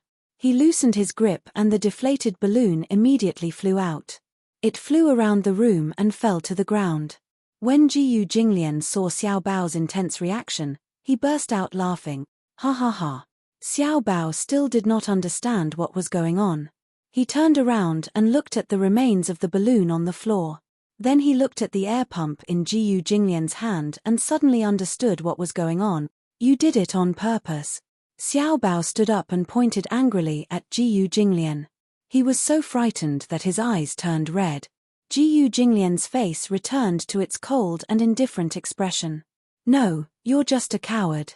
You, Xiao Bao pounced at Jiyu Jinglian angrily. He picked up the balloon on the floor and hit it at Jiyu Jinglian's head. Jiyu Jinglian grabbed the balloon from Xiao Bao's hand and hit it at his head. Thump, thump, thump, thump, thump, thump. Xiao Bao's head was hit quite a few times. The father and son wrestled together and started fooling around. Uncle Fu did not know whether to laugh or cry, but it was nothing. As the father and son played around, Uncle Fu minded his own business and hit the balloon. After more than an hour, someone knocked on the door. Master Jiyu, the bride's makeup is done. When Jiyu Jinglian heard this, he said, oh. When Xiao Bao heard this, he was extremely excited. I want to take a look. Xiao Bao nimbly got up from the ground. When Jiyu Jinglian saw this, he reached out his large palm and clasped Xiao Bao's head, pushing him to the side. He stood up himself and walked towards Chu Ho's room. Xiao Bao also followed. The father and son walked to the door of the room. From afar, through the crack of the door, they saw a dazzling red. It was incomparably dazzling. Jiyu Jinglian's eyes immediately focused. Xiao Bao pushed the door open and saw Chu Ho standing in front of the full-length mirror. He was wearing a long dragon and phoenix robe. Just by looking at his back, one could see that he had a magnificent bearing. His 7 to 8 meter long phoenix tail spread out in a long stretch. Jiyu Jinglian was stunned. The beautiful scene in front of him made him forget what he should do for a moment. Chu Ho was very tall. Hence, the long dragon and phoenix robe made her body look even more well-proportioned and slender. She was incomparably tall and slender. She wore a golden phoenix coronet on her head. Beautiful tassels hung down to her temples. Her exquisite makeup and seductive eyes were like silk.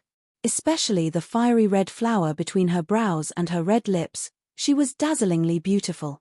Even though Chu Ho had a good foundation, even without makeup, she was much more beautiful than the average woman with makeup. However, there was still a big difference between makeup and no makeup.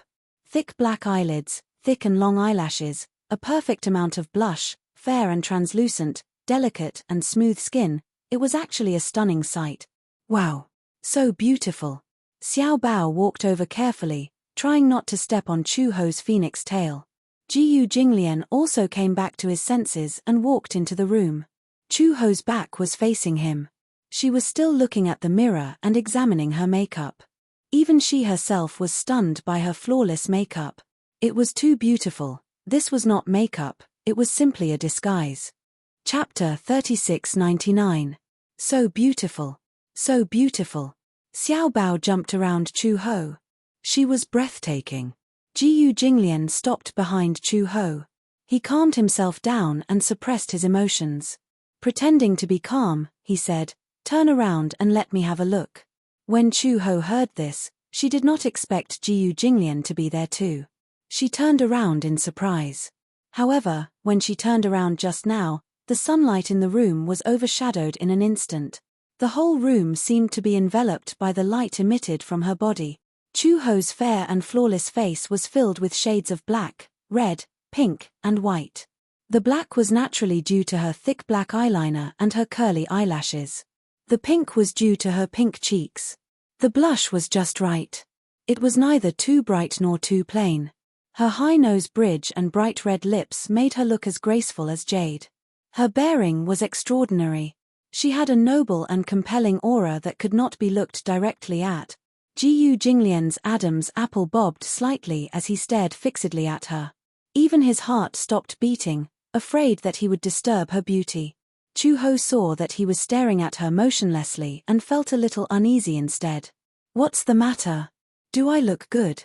She was not confident in her own taste in beauty. When she looked at herself in the mirror earlier, she felt that this outfit was quite beautiful. She did not know how Jiyu Jinglian would look at it. Hence, she asked this question to test his opinion. After her test, Jiyu Jinglian finally came back to his senses. He was a little startled as he grunted, however, in Chu-his eyes, his hesitation due to his stunning beauty seemed to be hesitation and reluctance to force an answer. "If you don't think I look good, just say so." She was obviously not satisfied with his reaction. At least, she did not see amazement in his eyes. Jiyu Jinglian said awkwardly, "Didn't I say that I look good? Look at how reluctant you are to answer. No one forced you." Jiyu Jinglian frowned. Before he could say anything, Xiao Bao jumped up and down beside Chu-ho and said with a smile, "Mommy is the prettiest. If Daddy doesn't think she's pretty, then it's Daddy's fault. Anyway, Xiao Bao thinks she's pretty. Why don't Mommy marry Xiao Bao?" Jiyu Jinglian's face immediately turned green. What nonsense was this little fellow spouting? Although this child's words carried no harm, but at such a young age, he actually had ideas about his woman. Xiao Bao obviously did not notice Jiyu Jinglian's darkening expression behind him. Chu-ho could not help but laugh. "Even if she marries you, she'll have to wait until our Xiao Bao grows up." Xiao Bao tilted his head. "When will Xiao Bao grow up?" "When Xiao Bao grows up, I'll be old too." "Mommy will never grow old. Even if Mommy grows old, Xiao Bao won't despise you." Jiyu Jinglian's eyebrows twitched. This son of his was really good at sweet-talking. Chu-ho said lightly, "Someone is not as good as his own son when it comes to sweet-talking." Jiyu Jinglian snorted disdainfully. The stylist beside him said uneasily, "President Jiyu, are you satisfied with this one? Do you want to try something else?" Without waiting for Jiyu Jinglian to speak, Chu-ho complained, "Isn't this headdress too heavy? It's making my neck sore." Chapter 3700. However, the headwear on Chu-ho's head was made of genuine gold. Hence, it had a certain weight to it. It was no wonder that his neck was sore from the weight. Jiyu Jinglian said, "I'll take this. It looks pretty good. You don't have to try anything else." Chu-ho was a little unhappy. "Can you change the headwear? This is too heavy. This dragon and phoenix gown should be paired with this kind of headwear. Only then will it have the most aura. Anything else will be a little cliché," the stylist added. Chu-ho sighed and gave in. "All right, I'll take this one." Chu-ho turned back to the dressing mirror and said to them, "Since we've decided on this gown, let's change out of it. It's uncomfortable to wear it. Of course, the nicer the gown, the better. It'll definitely be uncomfortable. However, this is a once-in-a-lifetime wedding. It'll be a precious memory if it's grand." Jiyu Jinglian was about to walk out of the room when Chu-ho said faintly, "Who said this is a once-in-a-lifetime wedding? Who knows, maybe I'll have a second one." These words undoubtedly ignited a gunpowder keg. Jiyu Jinglian turned around abruptly and said coldly, "I dare you to say that again." Chu-ho said indignantly, "Fine, I'll say it again. Who said this is a once-in-a-lifetime wedding? Who knows, maybe there'll be a second or third one." Jiyu Jinglian's expression became even uglier. This woman was clearly provoking him. When the stylist saw this, she immediately tried to smooth things over. Yes, of course there'll be a second or third one. Before she could finish speaking, Jiyu Jinglian heard this and became even more displeased. The few of them who didn't know how to read a person's mood actually agreed. The stylist saw that Jiyu Jinglian's expression had suddenly turned ugly. She quickly explained, in the future, when it's your 40th or 50th wedding anniversary, you can also hold a ceremony. For example, a silver wedding, a golden wedding, and even a diamond wedding. Jiyu Jinglian frowned. There's such a thing. Chu-ho snorted coldly. There's a lot of things to say. It's said that there are proposals before marriage, but I've never seen anyone take the initiative to propose. Ah, Master Jiyu didn't propose to you? The stylist asked cautiously. Chu-ho nodded. No. Jiyu Jinglian walked up to her and sized her up. He raised his eyebrows and asked, "Do you want to propose to me?" Chu-ho crossed his arms in front of his chest, but did not express his opinion. Jiyu Jinglian was in the same position as her. He crossed his arms and looked at her. "How do you want me to propose?" "It's too late to propose now." As Chu-ho spoke, he turned to look at the dressing mirror and removed the gold ornaments on his head. The stylist immediately said, "It's not too late to propose now. As long as it's before the wedding, the proposal will count." Generally speaking, when proposing, the man should kneel down on one knee and prepare some romantic surprises. Jiyu Jinglian's expression was slightly gloomy. "Kneel? Jiyu Jinglian narrowed his eyes. "You need to kneel to propose." "Proposing, as the name suggests, is to ask the woman to marry you," Chu-ho said again. "This is what you call a proposal. Kneeling down on one knee is to show your sincerity." Jiyu Jinglian smiled. "Dream on." Seeing this, Xiao Bao suddenly said, "I've seen how they propose on TV." He found a jewelry box from somewhere and held it in his hands. He knelt down on one knee sincerely and said sincerely to Chu-ho, "Beautiful lady, I swear to God that I will love and protect you for the rest of my life. May I ask if you will marry me?" Bang! Chapter 3701. Xiao Bao's head was about to explode. Jiyu Jinglian grabbed him by the ear and gritted his teeth. "Do you want to die?" Xiao Bao hugged his head and mumbled with reddened eyes, "Daddy is bullying me." "Yes, I'm beating you up." Jiyu Jinglian pulled him by the ear and dragged him out of the door. "Let's go." Xiao Bao whimpered as he was dragged out by Jiyu Jinglian. They bickered as they walked out. "Daddy, you're too violent. I wonder if you'll bully Mommy in the future if I hand her over to you." "Shut up. As a man, you have to be gentle with women and children. Don't you understand this?" Bam! It was another knock on the head. Talk more nonsense and I'll twist your head off." Bam! The door slammed shut. Chu-ho stared blankly at the sound of the father and son leaving. After a while, he came back to his senses and burst out laughing. What a pair of clowns! Jiyu Jinglian carried Xiao Bao into the bedroom. At the same time, Uncle Fu had already pulled up the curtains. The bed was a large, antique bed with carved flowers. With the red curtains as embellishments, it looked as if they had returned to the ancient times. There were also a lot of balloons that floated to the ceiling. At a glance, the originally old-fashioned room looked a little more romantic. Jiyu Jinglian threw Xiao Bao onto the bed like a ball and handed him a bunch of balloons and an air pump. He instructed, "Fill the balloons with air." Xiao Bao asked righteously, "How do I get paid?" "1 yuan per balloon." "That's too cheap." Xiao Bao threw the air pump away. "I'm not doing it." Suddenly, there was the sound of footsteps outside the door. The door was pushed open and Lin Shi walked in with her school bag. "I'm back from school." Before he could finish his sentence, Jiyu Linshi's eyes widened in surprise when he saw the decorations in the room. "Oh my God, it's so beautiful." Uncle Fu walked over and took Lin Shi's bag. "Lin Shi, you're home? Do you have homework today?" "I finished it in school." Lin Shi saw a balloon on the bed and walked over. He picked it up and looked at it. He then looked at the balloon on the ceiling and asked, "Do you need help?" Uncle Fu nodded. "Yes, we're lacking manpower right now." "All right, I'll do it." Lin Shi obediently sat down on the edge of the bed, picked up the air pump, and studied it for a while. Soon, he understood. After a while, he shot 3 or 4 balloons, tied them to a ribbon, and floated to the ceiling. Jiyu Jinglian snorted and scolded Xiao Bao, "Look at how obedient your brother is." Xiao Bao pointed at him and complained, "Daddy uses child labor."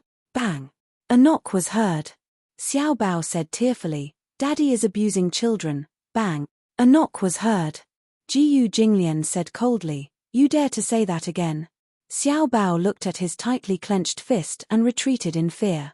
Jiyu Jinglian had just put down his fist when Xiao Bao said indignantly, "Daddy is a super bad guy." Jiyu Jinglian slowly turned around. Where? The room was shaking. Even though they were a room apart, Chu Ho could hear the commotion in the master bedroom. He only heard Xiao Bao's cries. Then, there was dead silence. Jiyu Jinglian, this guy, he must be bullying our son again. Chapter 3702. Putting on makeup took a long time, but removing it was very fast. After the stylists removed Chu Ho's makeup, they did a series of skincare treatments for her. "Your skin condition isn't very good," the stylists said as they applied a facial mask for her. "Do you usually take care of your skin?" "I don't." "Don't you use skincare products?" "I don't." Oh my God, the stylists looked at each other in dismay. If you don't take care of your skin at all, it's really unbelievable that your skin is in such a state. Chu Ho said, "I usually only wash my face with water. I don't really use facial cleanser." "Actually, your skin condition is very young. Compared to other girls your age, your skin condition is very good. It's just that you don't hydrate your skin and it's a little dehydrated. After putting on makeup, it will be very dry. How about this? We'll give you a few facial masks. You can apply them every night." Chu Ho took the facial masks and looked at them. She didn't know what brand they were, but since they were recommended by professional stylists, they should be effective. "Okay, thank you." Before she could finish speaking, the stylists gathered in front of her with dazzling smiles on their faces. They revealed extremely sincere expressions and said in an almost begging tone, "If Master Jiyu asks about today's service, please give us full mark.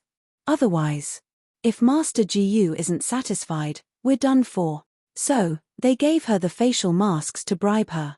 Worried that she wasn't satisfied with their service, Jiyu Jinglian asked about it and offended them.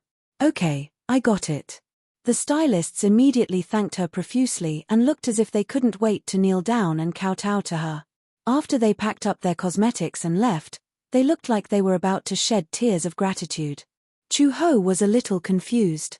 Was Jiyu Jinglian that scary? Looking at them, they looked like they were about to cry. Chu Ho put the skincare products they gave her into the drawer and walked to the master bedroom. When she opened the door, she saw Lin Shi and Xiao Bao playing around with balloons on the bed. Uncle Fu was putting up flowers for the window. She glanced around and saw Jiyu Jinglian sitting on the sofa, cutting paper. Looking at the room again, it was already more than half decorated. The red curtains were draped over the bed, and the bright and clean windows were pasted with the word "Shi" on the window. These window flowers were probably the work of Jiyu Jinglian. Chu Ho looked surprised. "You know how to cut paper?" When Jiyu Jinglian heard the voice, he raised his head and saw that it was Chu Ho. He subconsciously threw paper cut to the side and said softly, "I don't know how to." When Xiao Bao saw this, he immediately got up from the bed and shouted, "Daddy cut it." He refuses to admit it because he feels ashamed. Jiyu Jinglian glared at him fiercely. Xiao Bao was so scared that he immediately shut up. Uncle Fu had just finished putting up a piece of window decoration. When he saw Chu Ho, he immediately smiled and said, "Actually, Master is the most enthusiastic about decorating the bridal chamber. He looks indifferent on the surface, but in fact, so many things about the wedding are planned by him." "Uncle Fu." Jiyu Jinglian stopped him. "Shut up. Don't talk too much." When Chu Ho heard this, his lips curled into a smile. He laughed and said, "You still feel embarrassed? However, I seem to have heard someone say that he doesn't care about the wedding and just leaves it to others. I didn't expect someone to be so attentive to the wedding. It looks like he's looking forward to the wedding." Jiyu Jinglian's handsome face immediately turned red. Chapter 3703. Chu Ho asked again, "Then who cut these window trimmings?" Jiyu Jinglian made a prompt decision. Uncle Fu. Uncle Fu and Xiao Bao said in unison, Old Master cut them. Dad cut them. Jiyu Jinglian was speechless. Chu Ho clutched her stomach and laughed. Ha ha ha. Why didn't you come up with a confession before lying? Jiyu Jinglian suddenly got up and left the room with a gloomy expression. After he left, Xiao Bao and Lin Shi looked at each other and burst out laughing. Uncle Fu was also speechless. Old Master is two-faced. He has a sharp tongue but a soft heart. He obviously did it with his heart, but he still won't admit it. Lin Shi added, there's a saying that goes, you'll suffer if you want to keep up appearances. I think Dad really wants to keep up appearances. Xiao Bao nodded heavily. That's right, that's right. Dad is so awkward. Chu Ho looked disgusted, but in fact, she felt warm inside. In fact, how could she not know that these window trimmings were cut by Jiyu Jinglian? She was asking the obvious. She knew that other than Jiyu Jinglian, no one else could cut such beautiful window trimmings. Chu Ho walked to the table and casually picked up the window trimmings that Jiyu Jinglian had cut. She looked at them carefully. The trimmings were neat and the texture was simple. She could tell that Jiyu Jinglian had carefully cut them out bit by bit with a knife. Chu Ho couldn't help but smile. Her fingertips gently caressed the half-trimmed window trimmings. At night, Jiyu Jinglian sat in the study. As usual, he took a shower and read a book before going to bed. Chu Ho walked to the study after her shower. She saw Jiyu Jinglian sitting at the study table. She smiled and walked over. Jiyu Jinglian heard the footsteps, but he did not look up. He continued to hold the book and read it carefully. However, on the surface, he could not read a single word. He did not turn a page for a long time. Chu Ho stood behind him. She followed his gaze and looked at his book. Even after she had finished reading, he still did not turn the page. You're such a meticulous reader. He paused for a moment before continuing. Did you read it word by word? Jiyu Jinglian finally looked up and glanced at her, but his eyes were extremely deep. Chu Ho snatched the book from his hand and turned a page. She was about to walk to the sofa and sit down to read it seriously when Jiyu Jinglian suddenly reached out his arm and wrapped it around her waist, pulling her into his arms. Chu Ho was caught off guard and fell into his arms. She looked up and met Jiyu Jinglian's deep eyes. Jiyu Jinglian lowered his head and stared at her face. His gaze sized her up inch by inch. His slender fingers gently caressed her cheek. Her skin was exquisite and flawless.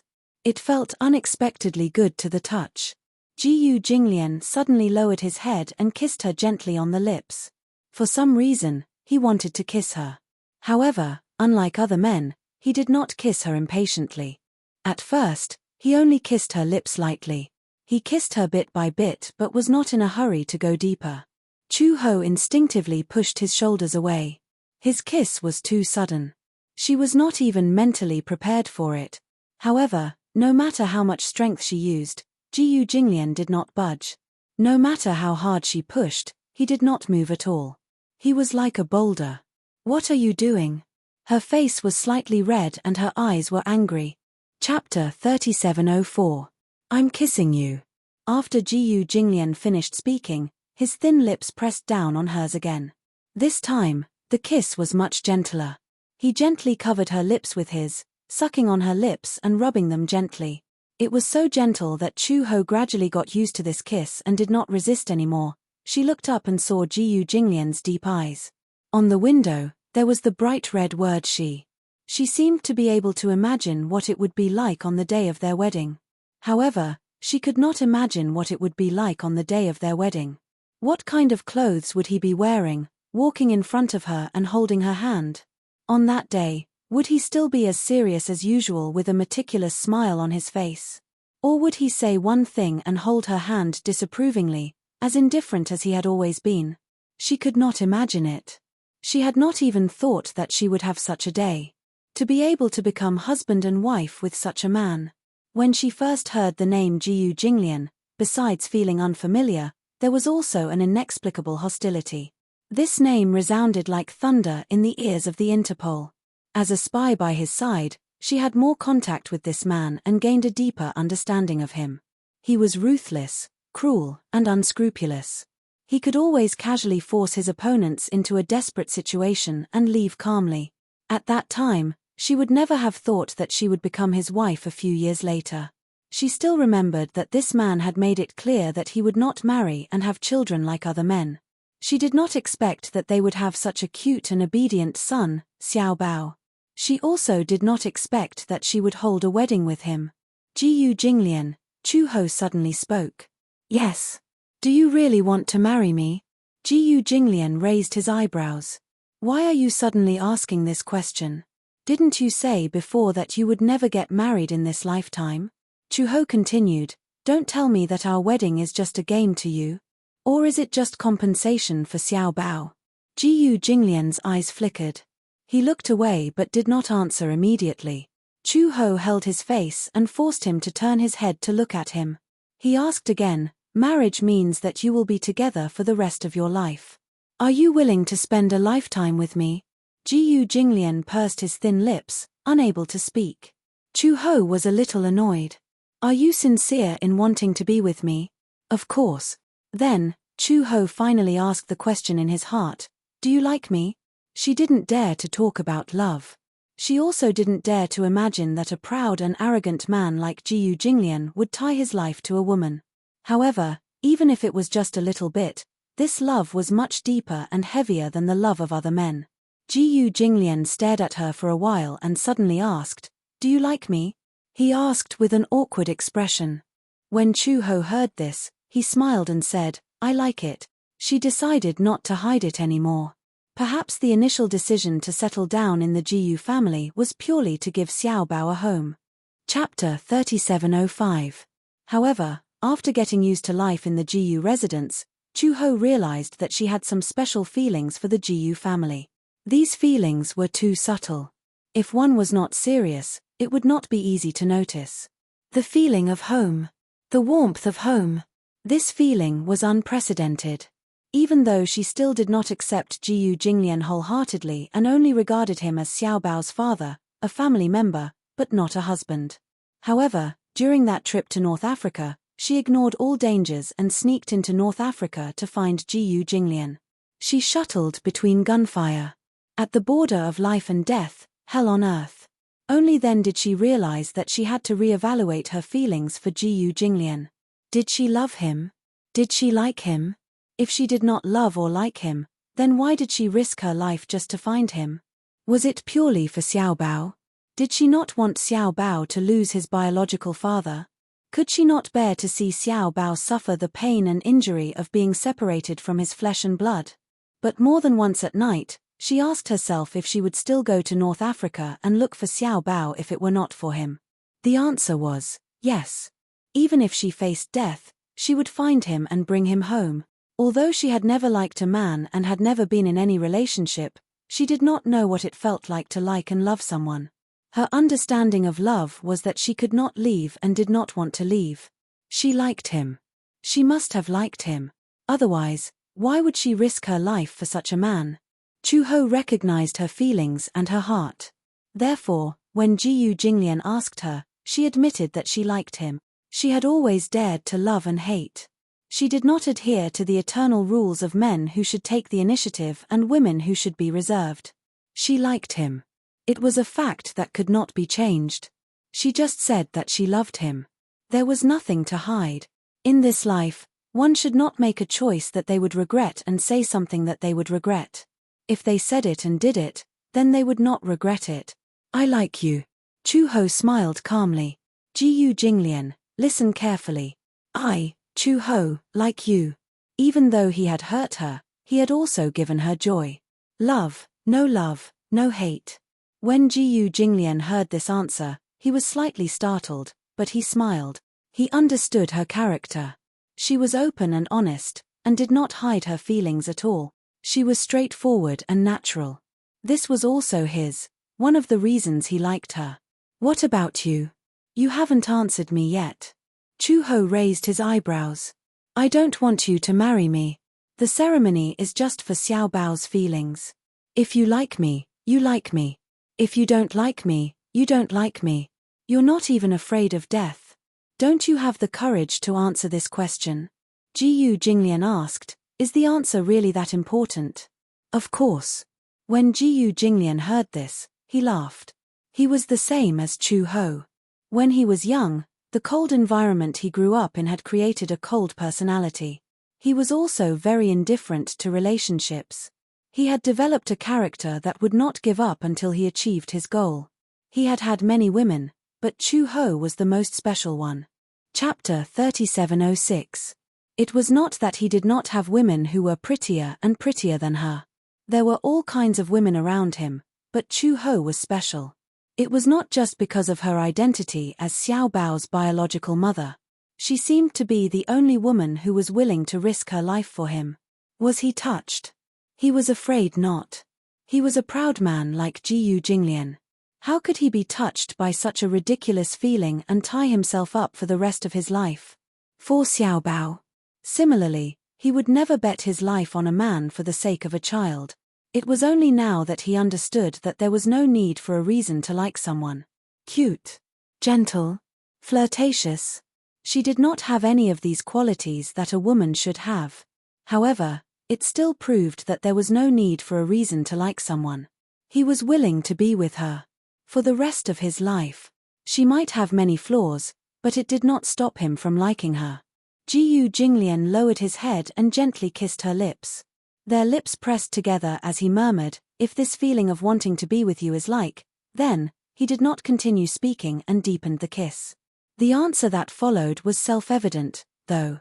A man like him did not like to show off. Usually, such a proud man would keep everything in his heart. Chu Ho could understand, though. In his kiss, she seemed to have heard his answer. Like. If you like, then be together for the rest of your life. A lifetime was short, but it was long. Only they knew in their hearts that this choice was not for Xiao Bao but for themselves. This was also one of the reasons why Jiyu Jinglian did not hate Yun Tianyu for the incident in North Africa. Given his vengeful personality, that incident in North Africa would probably become an unforgettable barrier between the Jiyu and Mu families. However, even though he had lost Werther, he recognized his own heart. Chu Ho originally did not want to take wedding photos, but Xiao Bao insisted on it. Just as well, she could take a family photo as well. Sometimes, when the kindergarten held activities, the homeroom teacher would ask for a family photo. Xiao Bao couldn't take it out, so he could only say that he couldn't find the family photo. It just so happened that he had such an opportunity this time. Since Xiao Bao had already said so, Chu Ho had no reason to refuse. After the wedding photo shoot, Uncle Fu suddenly took out a photo of her and gave it to the Jiyu family tattoo artist. There were 5 tattoo artists in the Jiyu residence. The tattoos and totems on the bodies of the several thousand disciples of the Jiyu family were all handled by the tattoo artists employed by the Jiyu residents. The photo that Uncle Fu took away was a photo of Chu Ho wearing a traditional Chinese and phoenix robe and wearing a phoenix coronet. The tattoo artist took it and designed a heavy-colored tattoo. Chu Ho did not know about this. However, a few days later, Chu Ho finally found something fishy about Jiyu Jinglian. He had an additional tattoo on his body.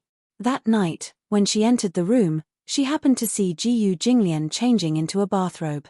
She vaguely noticed a strange mark on his left chest. She took the chance when he was not paying attention and lifted his bathrobe, only to see her face. "What is this?"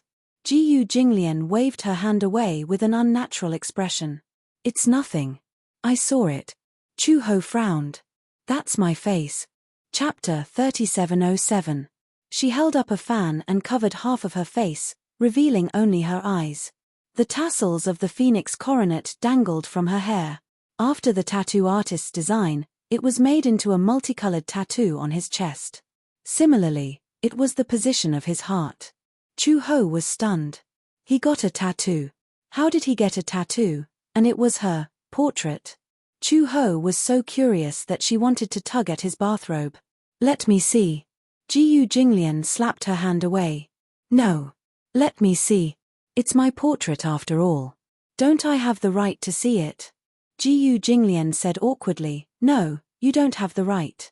He was displeased. In one go, She grabbed Jiyu Jinglian's collar and threw him onto the bed. She straddled him and pinned his hands down with the back of her hand. In an instant, she tore open the bathrobe. When she saw the totem tattooed on his chest, she was stunned. Chu-ho furrowed her eyebrows. What does this mean? Nothing. You wouldn't get this tattoo for no reason, right? Chu-ho smiled and asked, do you also think that this photo of mine looks especially good? Shut up. Or do you want to engrave my most beautiful image in your heart forever? Shut up. You've got a tattoo but you don't let me talk about it. How awkward are you? Shut up. Jiyu Jinglian, I didn't expect you to love me so much. Shut up. Outside the door, Uncle Fu happened to pass by and overheard their bickering. He couldn't help but laugh. Actually, the reason why he had asked the digitizer for this wedding photo that day was because of Jiyu Jinglian's instructions. That day, the wedding photo was printed on the spot.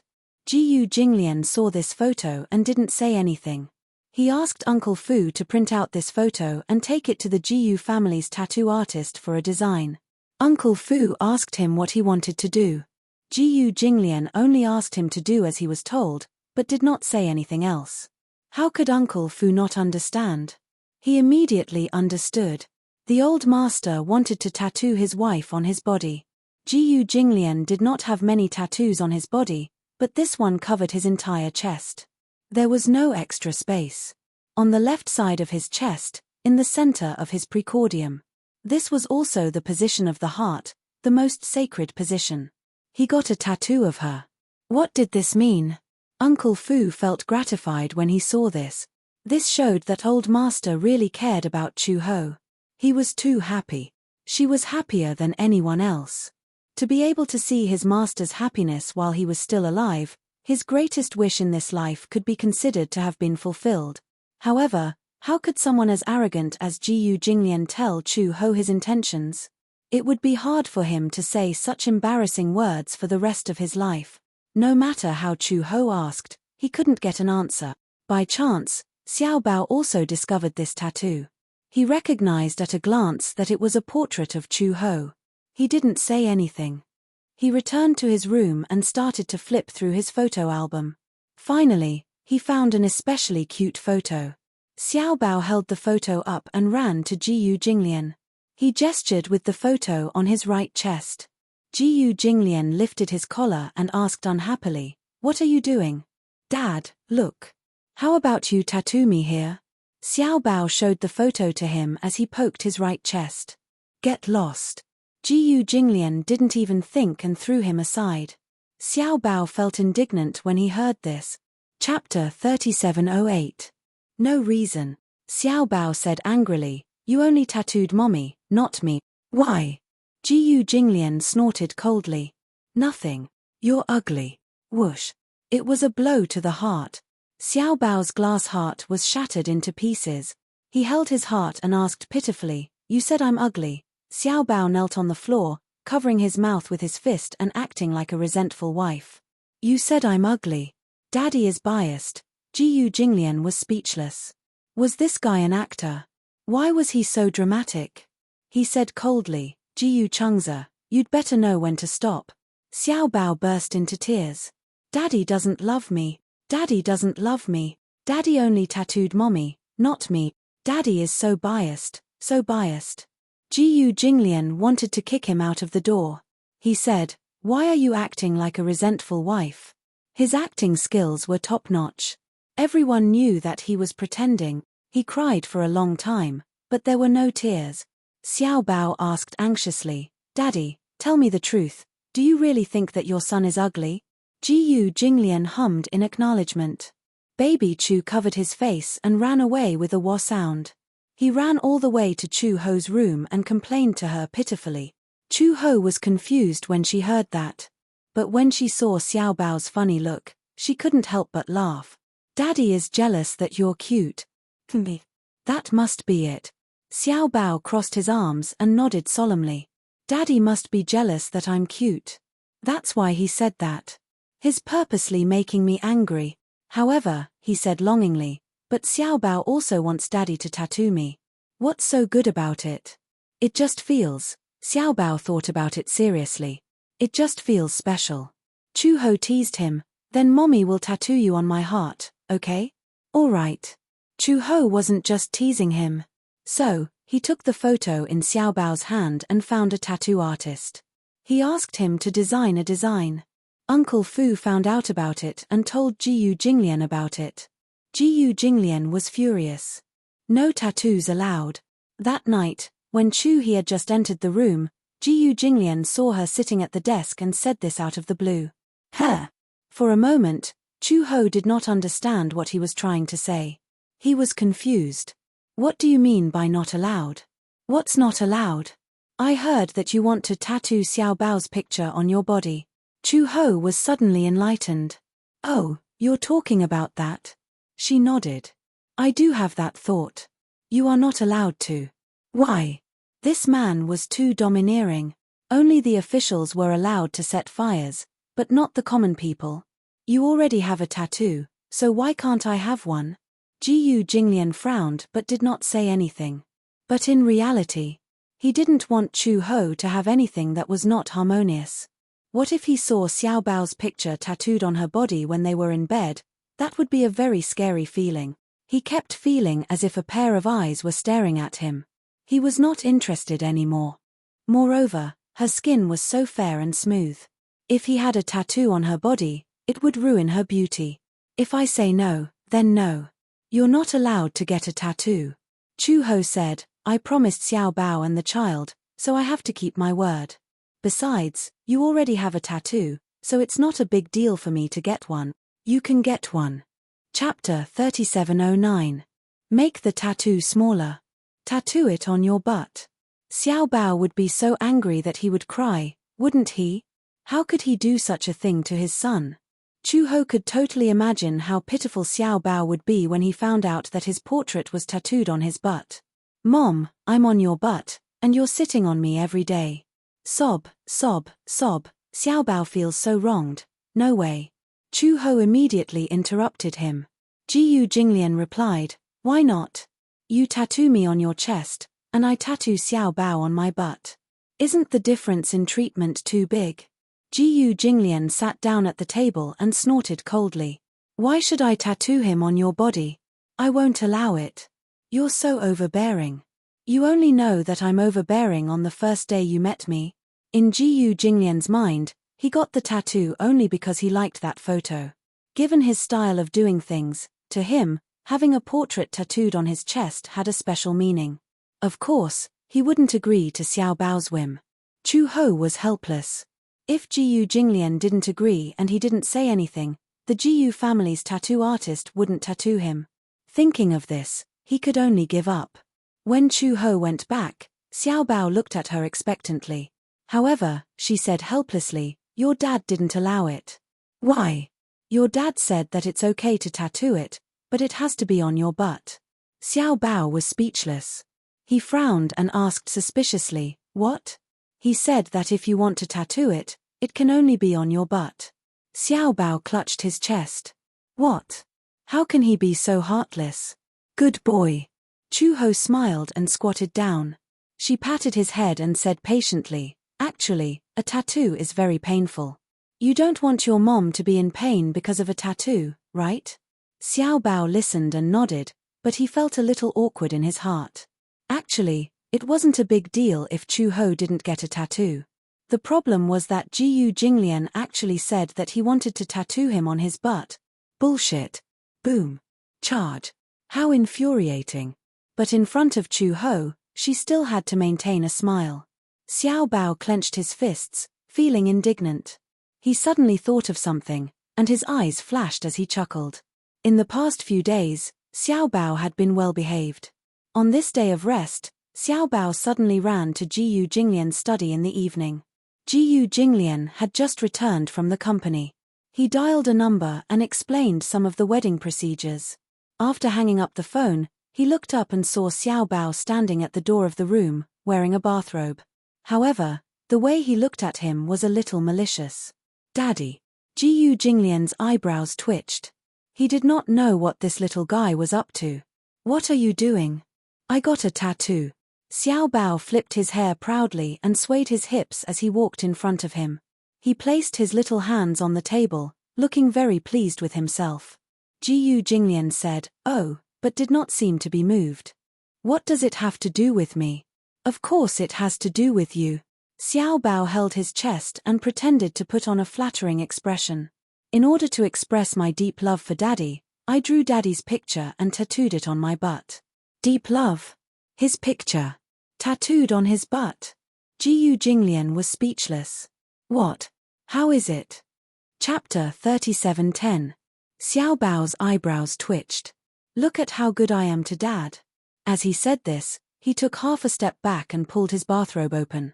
He turned around and stuck out his back, revealing his round and bouncy little butt. Jiyu Jinglian followed his gaze and saw that there was really a tattoo of his portrait on his butt. "You. Hee. Dad, if I make Dad angry in the future, you don't have to do it yourself. I'll just slap my own butt." As Baby Chu spoke, he slapped himself hard on the buttocks. As he slapped himself hard, his buttocks shook. On top of him, Jiyu Jinglian's face instantly turned red. At first glance, this slap seemed to have landed on his face. Jiyu Jinglian's face darkened at once. "You'd better behave yourself. Dad, you're angry." Xiao Bao smirked. "Then I'll slap my own butt 10 times. As he spoke, he began to spank himself hard on the buttocks with a few pa sounds. However, this scene was too glaring to look at. It was as if all these slaps had landed on his face. Jiyu Jinglian suddenly got up and walked towards Xiao Bao aggressively. "Jiyu Chengzi." Xiao Bao turned around and saw his expression. He immediately realized that Jiyu Jinglian was really angry. He didn't even have time to put on his bathrobe and ran out of the door in a panic. "Wow. Murder." Jiyu Jinglian also quickly chased after him. In the long corridor, a few servants passed by and saw the naked little munchkin running down the long corridor like a madman. Running naked. Behind him, Jiyu Jinglian chased after him with big strides. Like a gust of wind, he lifted Xiao Bao up in an instant. "Wow. Shut up. Don't hit me." Bam, bam. 2 unambiguous slaps. "You like to hit your own but so much?" Jiyu Jinglian asked as he ravaged his hair. "Then do you mind if I do it for you?" Jiyu Jinglian didn't wait for Xiao Bao to finish his sentence before he started spanking him. Xiao Bao cried out in pain, his eyes brimming with tears. When Chuhi returned to the room, she saw Jiyu Jinglian sitting elegantly on the sofa with his legs crossed and a cold expression on his face. Baby Chu, on the other hand, was kneeling on the sofa. More than half of his buttocks were swollen, and more than half of the painting on his buttocks had been knocked off. When Xiao Bao took the photo and was about to get a tattoo, the tattoo artist who was holding the photo didn't dare to really inscribe it. After all, she was still a child, and her words carried no harm. If Old Master knew about this, he would definitely be in big trouble, right? Therefore, even though it was said to be tattooed, it was actually just a drawing that was imprinted on it. How would they dare to really tattoo it? Jiyu Jinglian could tell at a glance that this was only the first step of the tattoo process. After printing it and imprinting it on her butt, the next step was to move the needle. Once it was done, it was done. Xiao Bao rubbed his eyes and sobbed. Jiyu Jinglian put on a shirt for him. He wore a pair of underwear, but his butt was still exposed. When he saw Chu Ho, he cried even harder.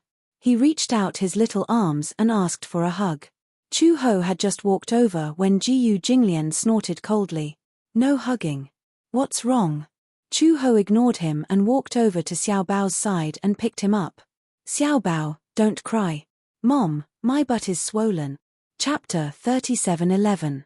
The wedding date was getting closer and closer. The entire Jiyu family was in a state of anxiety. No one dared to be negligent. If there were any accidents at the wedding, none of them would be able to escape punishment if Jiyu Jinglian decided to punish them. There were only 10 days left until the wedding. However, an accident caught everyone off guard. Chu Ho had a suspected pregnancy reaction. No one had expected this to happen.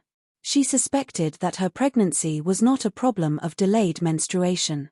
Although Chu Ho was not busy preparing for the wedding during this period, as a bride-to-be, she had a lot of things to prepare. She had forgotten that her menstruation period had not arrived yet. Until one day, when she woke up, she felt particularly uncomfortable. She had been extremely tired for the past few days. No matter how much she slept, she could not wake up. At dinner, at first, he just didn't have an appetite. Later on, the situation became worse. Greasy food, especially pork belly, braised pork, and chicken drumsticks, was only inedible at first. Once she ate it, she would feel very uncomfortable. However, gradually, the symptoms became more and more serious. She could not see it, she could not hear it, and she would vomit when she heard it. She did not realize that she was pregnant. Later, when she passed by the kitchen and heard the sound of cooking, she threw herself at the flower bed and retched for a while. When Auntie Chin, who was passing by, saw this, she immediately walked over and asked suspiciously, "Don't tell me you're pregnant." "Pregnant? Ayo, it means pregnant." As Auntie Chin spoke, her face flushed red. She asked vaguely, "Recently, have you and Master Gu? Cough, cough, cough. Do you have that?" She did not say it explicitly, but it was self-evident. Chu-ho narrowed her eyes suspiciously. It was not that they had not. After returning from North Africa, they had had sex a few times. However, they had taken contraceptive measures. Not a single time had been missed. In fact, Chu-ho did not want to have children. She was not sure about Jiyu Jinglian's attitude. However, when it came to children, Jiyu Jinglian would not force it. He would let nature take its course. She had only done it twice in North Africa, and she had also taken the medicine. How could she have gotten pregnant? But now, all the symptoms seemed to be similar to pregnancy. So, Chu-ho went to the pharmacy to buy a pregnancy test kit. He planned to test it first. Early in the morning, after Jiyu Jinglian left the room, Chu-ho sneakily took the pregnancy test kit into the bathroom and did as Mama Chin instructed. When he came out of the bathroom, Chu-ho's brows were tightly knitted. This matter was a little too mysterious. How could this be? What if she got pregnant? When Chu-ho came down from his room, Mother Chin saw him and immediately went up to him. She asked curiously, "How was it? Do you have any?" Chu-ho looked at her with a complicated gaze and nodded gently. Great." Seeing this, Mother Chin's face glowed. "Does Master Jiyu know about this too?" "He doesn't know yet." "Then I'll hurry and tell him." "Don't. He left early in the morning." "There's no hurry to tell him." Chapter 37:12. Now that Xiao Bao has a little brother and a little sister, if we tell Master Jiyu and Xiao Bao about this, they will definitely be overjoyed. But, Chu-ho said with some hesitation, "I don't intend to have another child." "Why?" "I think that having Xiao Bao and Lin Shi is enough. If we have another child, Xiao Bao may not be happy." She already felt that 2 sons were enough. If she had another child, it would be fine if it was a daughter, but if it was a son, the 3 of them would definitely cause a ruckus. Ever since Lin Shi had returned to the Jiyu family, it had been more than a month. It had not been easy for him to get used to everything in the Jiyu family, but in the end, everything had changed. Xiao Bao and Lin Shi were both boys. Lin Shi used to be quite quiet, but after meeting a clown like Xiao Bao, his personality had changed and he had become a little mischievous. No, not a little mischievous, but very mischievous. If they had another son, the 3 boys would definitely overturn the Jiyu family. Mother Chin laughed when she heard this. How is that possible? No matter how mischievous the 3 children are, how could they possibly overturn such a big house? It's hard to say. Master Jiyu was very mischievous when he was young, but I didn't see him overturn the Jiyu family's house. You don't have to worry about this matter. First of all, it depends on whether you want to keep this child or not. Chu-ho smiled and said, "Of course I can't bear to get rid of my own child. Of course I want to keep it." Although she did not want to keep it, since she had it, it was fate. "Then isn't it settled? Since you have decided to keep it, then be happy." When Chu-ho heard this, the knot in his heart also disappeared. Mother Chin told Uncle Fu about this matter. When Uncle Fu first heard this, he was still a little doubtful, until Mother Chin said that they had already tested it with a pregnancy test kit. In order to confirm it, Master Ji would bring Chu-ho to the hospital for an ultrasound. Then, they would be able to confirm it. When Uncle Fu heard this, he was so excited that he called Ji Jinglian to report this matter, despite Mother Qin's attempts to stop him. On the other end, Ji Jinglian was still in a meeting. As soon as he heard about this, he lost interest in the meeting and hurried back. Chu-ho was still in the room. She did not know why, but she was always tired and weak. When Ji Jinglian pushed the door open, she was taking an afternoon nap. When she heard the sound of the door opening, she immediately sat up in bed. When she saw that it was him, she subconsciously looked at the sky outside the window.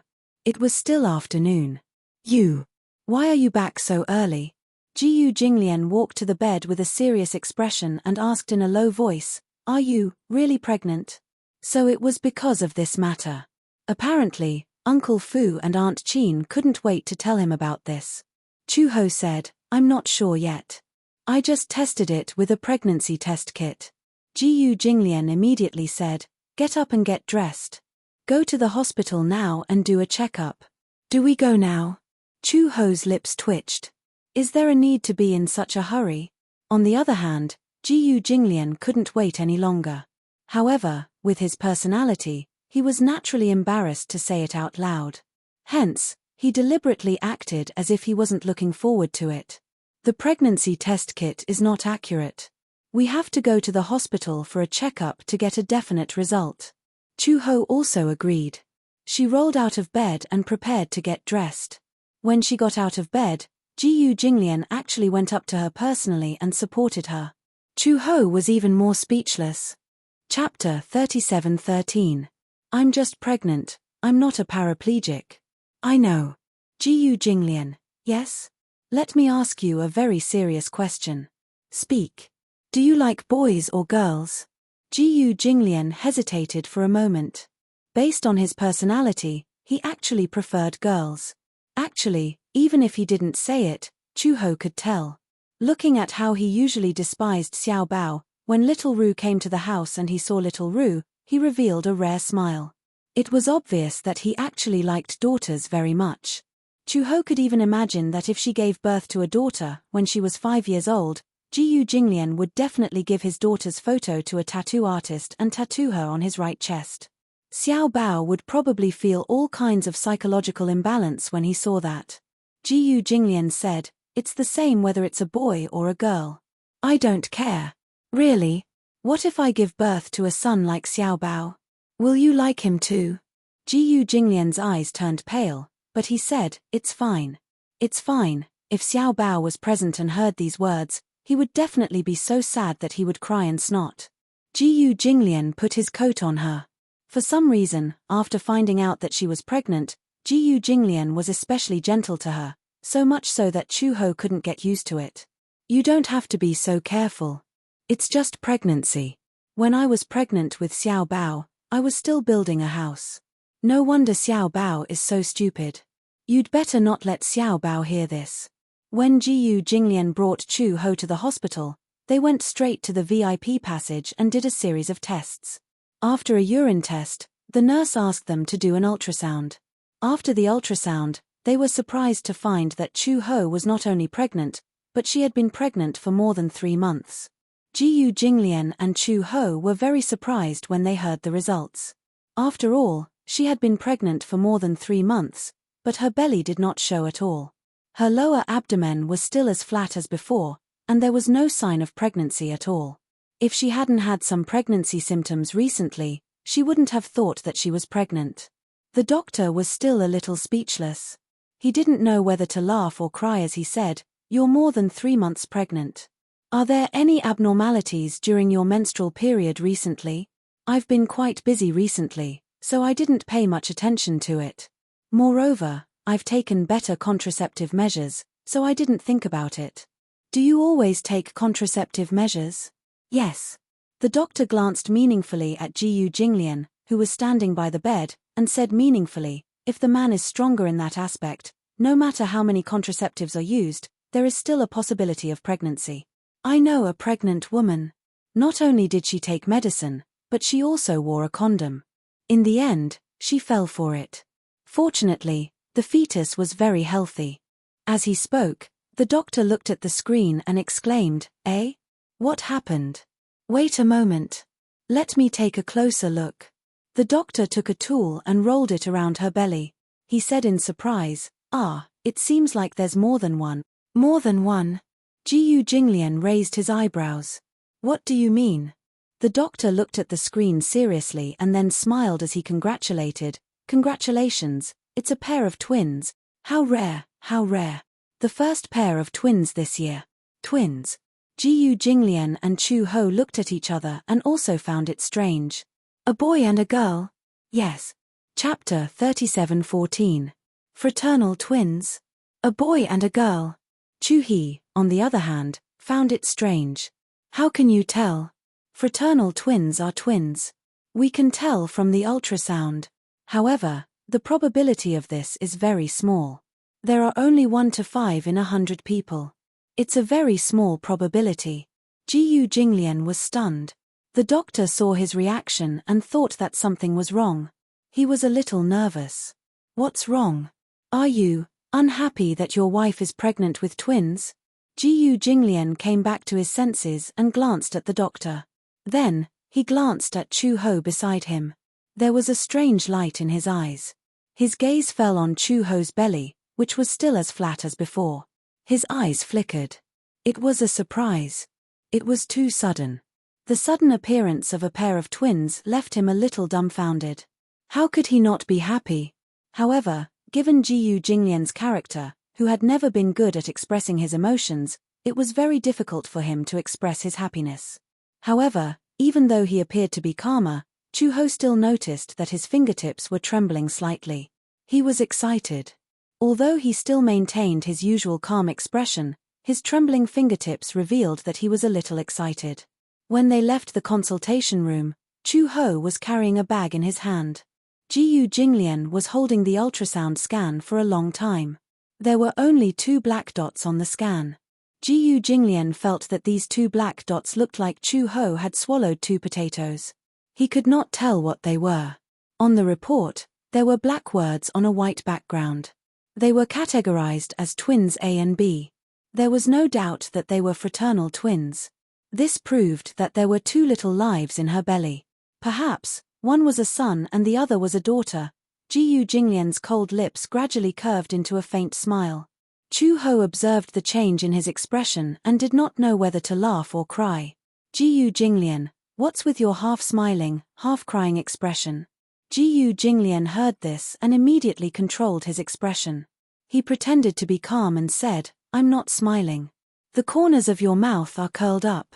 Is this not considered a smile?" "Jiyu Jinglian, if you're happy, just smile. You didn't see the expression on your face. It's uglier than crying." Jiyu Jinglian narrowed his eyes unhappily. "Stop talking." She was disturbing his good mood. "Do you want this child?" Chu Ho suddenly asked. Jiyu Jinglian suddenly stopped and looked at her with a dangerous gaze. She asked this question. Did she not want to keep it? "You don't want it?" "No, but I have to abide by your opinion." Chu Ho continued, "We have Xiao Bao, Lin Shi, and now there are 2 more in your belly. There are 4 children in the family. I don't know if you're mentally prepared. Are you afraid that the 4 children will turn the world upside down? I'm really worried about that." In Chu Ho's heart, Jiyu Jinglian was undoubtedly the big devil. If the pureblood of this big devil gave birth to a little devil and a little witch, then the Jiyu family would not have a peaceful day in the future. Since you're pregnant, then give birth to them properly. It was not as if he could not afford to raise them. Even if they lived in a group like pigs, the Jiyu family would not be turned upside down.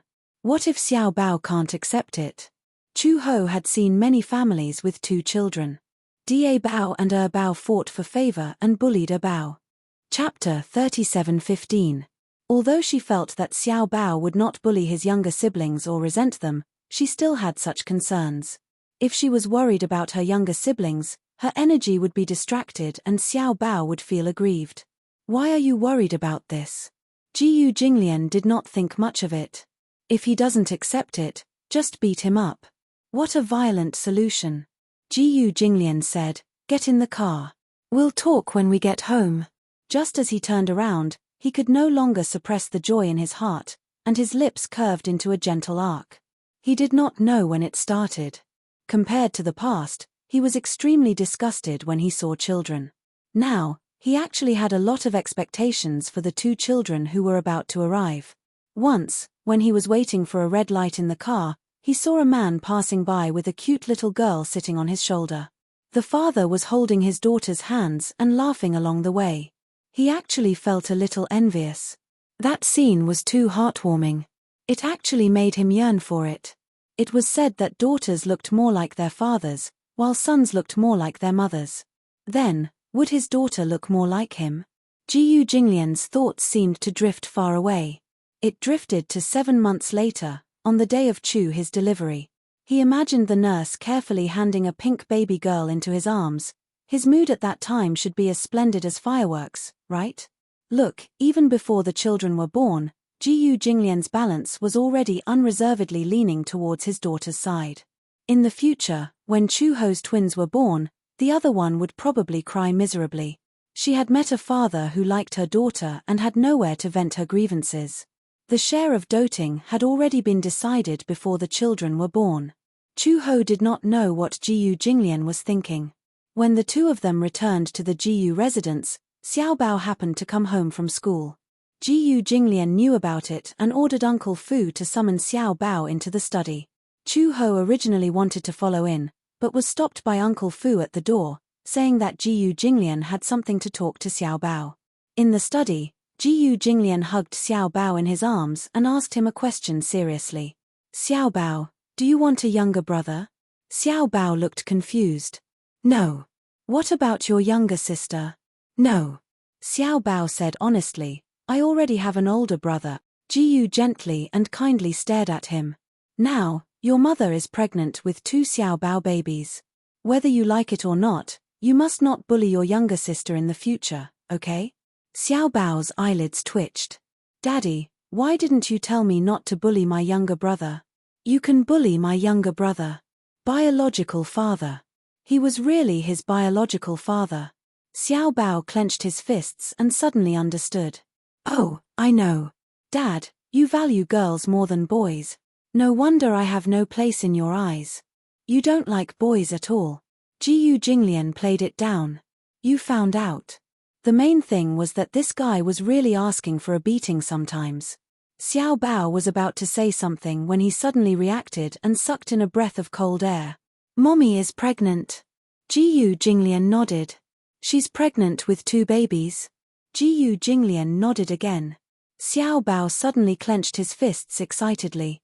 "I'm going to be an older brother." Jiyu Jinglian reached out and pinched his nose gently, which was rare for him. "Aha! Wow, that's great." Chapter 37:16. Chuho could clearly hear Xiaobao's cheers from outside the study. "Yeah, I'm going to be an older brother." She widened her eyes in surprise as she looked at the door. She was a little surprised and also a little shocked by Xiaobao's attitude. She had been so worried earlier because she was worried that Xiaobao wouldn't be able to accept having a younger brother and sister. She didn't expect that Xiaobao's anticipation for the 2 babies was no less than hers and no less than Jiyu Jinglian's. She relaxed her eyebrows and smiled. Her heart felt warm. It was her fortune to have such an older son like Xiaobao. Knowing Xiaobao's attitude, Chuho felt as if a rock had been lifted off her chest. The father and son's conversation ended. When the door opened, Chuho had already left quietly. Xiaobao ran happily to Lin Shi's room. He found out from Uncle Fu that Lin Shi hadn't finished school yet. Lin Shi went to primary school while Xiaobao was still in kindergarten. Hence, Lin Shi finished school a little later. The days of waiting were a little torturous. Xiaobao couldn't wait to share this great news with Lin Shi. After waiting for a while, Lin Shi finally finished school. From afar, they could hear Lin Shi stepping into the backyard and greeting Aunt Qin and Uncle Fu with a smile. Xiaobao ran down the stairs excitedly and threw himself at Lin Shi while cheering. "Lin Shi!" Lin Shi caught Xiaobao in shock. Xiaobao threw himself into his arms and hugged his neck as he jumped up and down. "Lin Shi, we're going to be older brothers. We're going to be older brothers." Before Lin she could understand what was going on, he heard Xiao Bao introduce seriously, "In the future, you'll be the eldest brother and I'll be the second brother." When Uncle Fu and Aunt Chin heard this, they looked at each other and smiled. Lin she was a little surprised. "Xiao Bao, what do you mean by that? I don't understand. Let me tell you a secret." Xiao Bao tugged at Lin Shi's sleeve and whispered to him, "Mommy is pregnant. Father said that mother is pregnant with 2 children, a younger brother and a younger sister." Lin Shi stared blankly with his eyes wide open, unable to come back to his senses. This news, it was too unexpected. What a pleasant surprise. It was not until a long time later that Lin Shi reacted. She grabbed Xiao Bao's hand and asked in disbelief, "Really? Really, really?" Xiao Bao nodded solemnly. "Daddy told me that himself." "Oh my God," Lin Shi said, "then they must be twins." "Twins?" "Yes, a pair of twins, a boy and a girl. This is very rare. There's a very small chance that they'll get pregnant at the same time." When Xiao Bao heard this, he was even more surprised. "Really? I thought it was normal to have 2 babies." "No way." Lin Shi was also excited. She pulled Xiao Bao and skipped in circles. "Xiao Bao, we have a younger brother and sister." "Yeah." Xiao Bao asked curiously, "Do you like a younger brother or a younger sister?" "Me? I like both.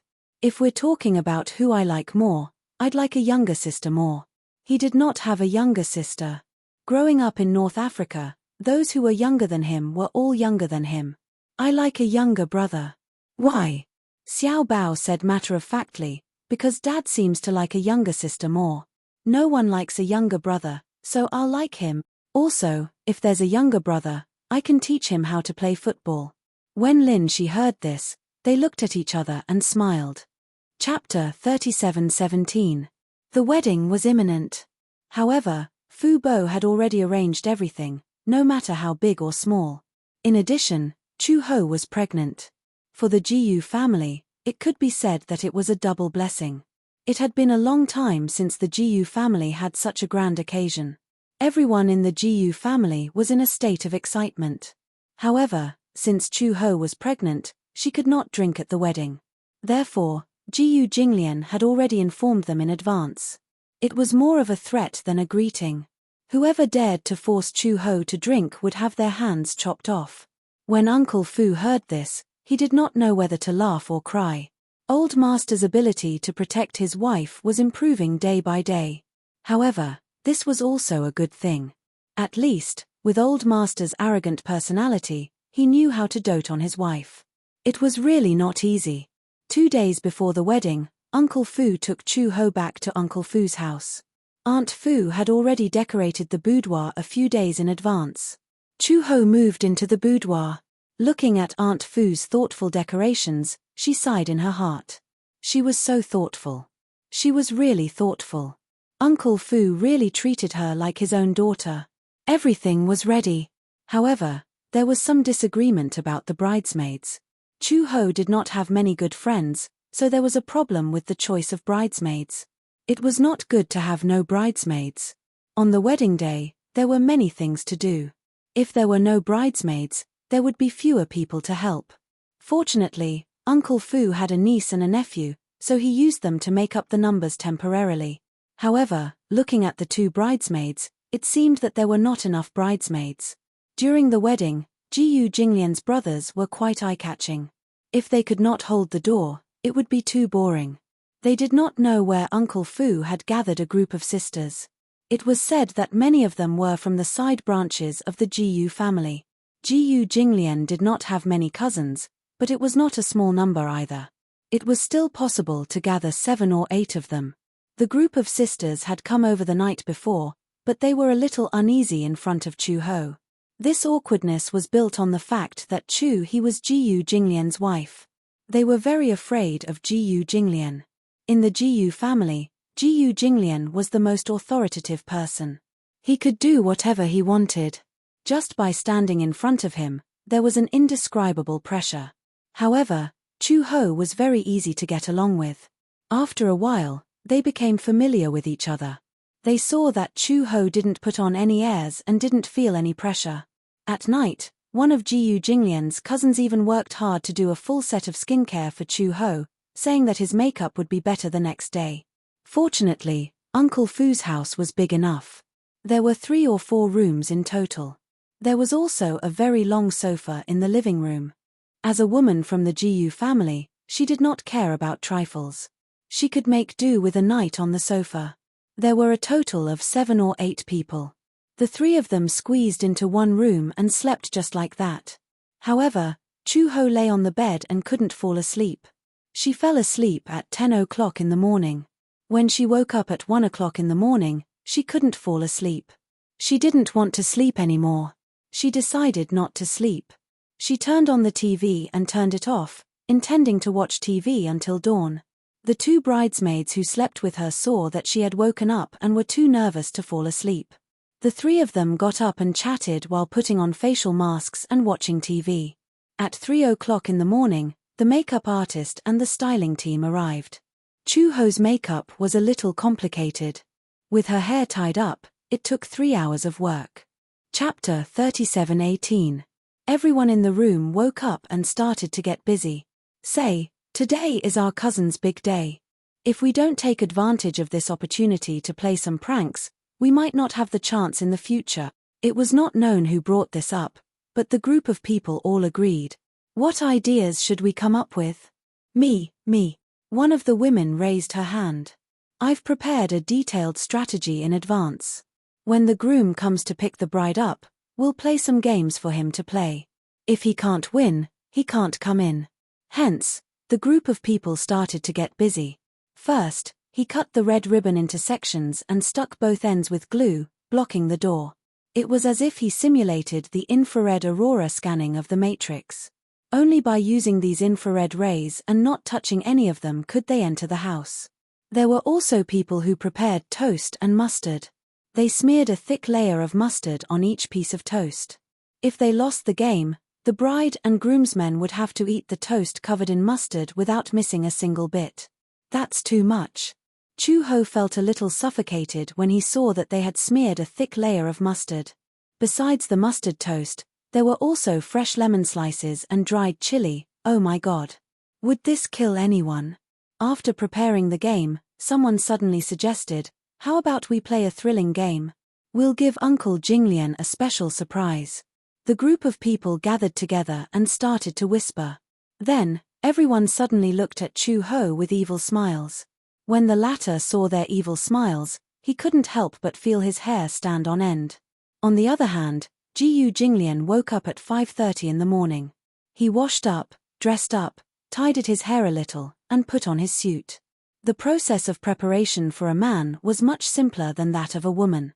It had to be said that with Jiyu Jinglian's height and temperament, he looked extremely handsome in a suit.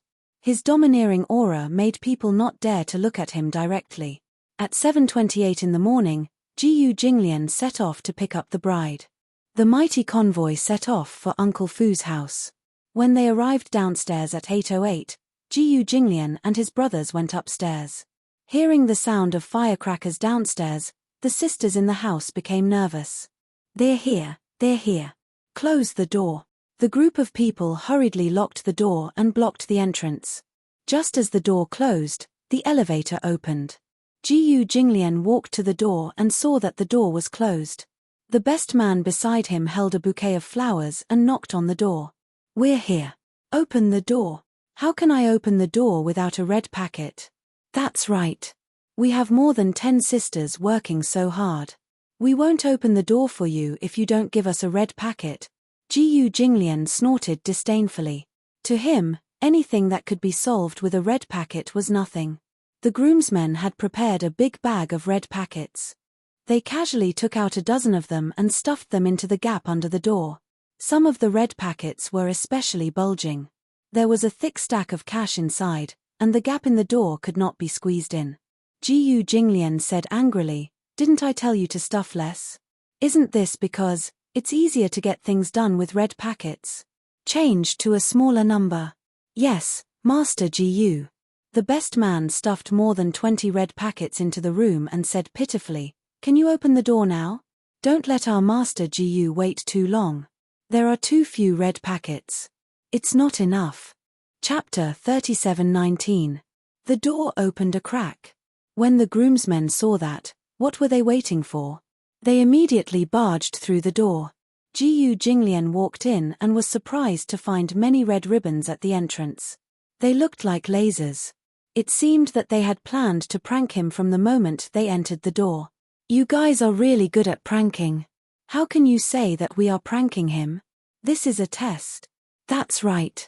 The bride is the most important today. How can we let you take her away so easily? The best part is yet to come. Groom, you have to go through with the groomsmen first. Be careful not to touch the red ribbons. Otherwise, if one of you touches it, everyone will be punished. Jiyu Jinglian looked back at the groomsmen and groomsmen.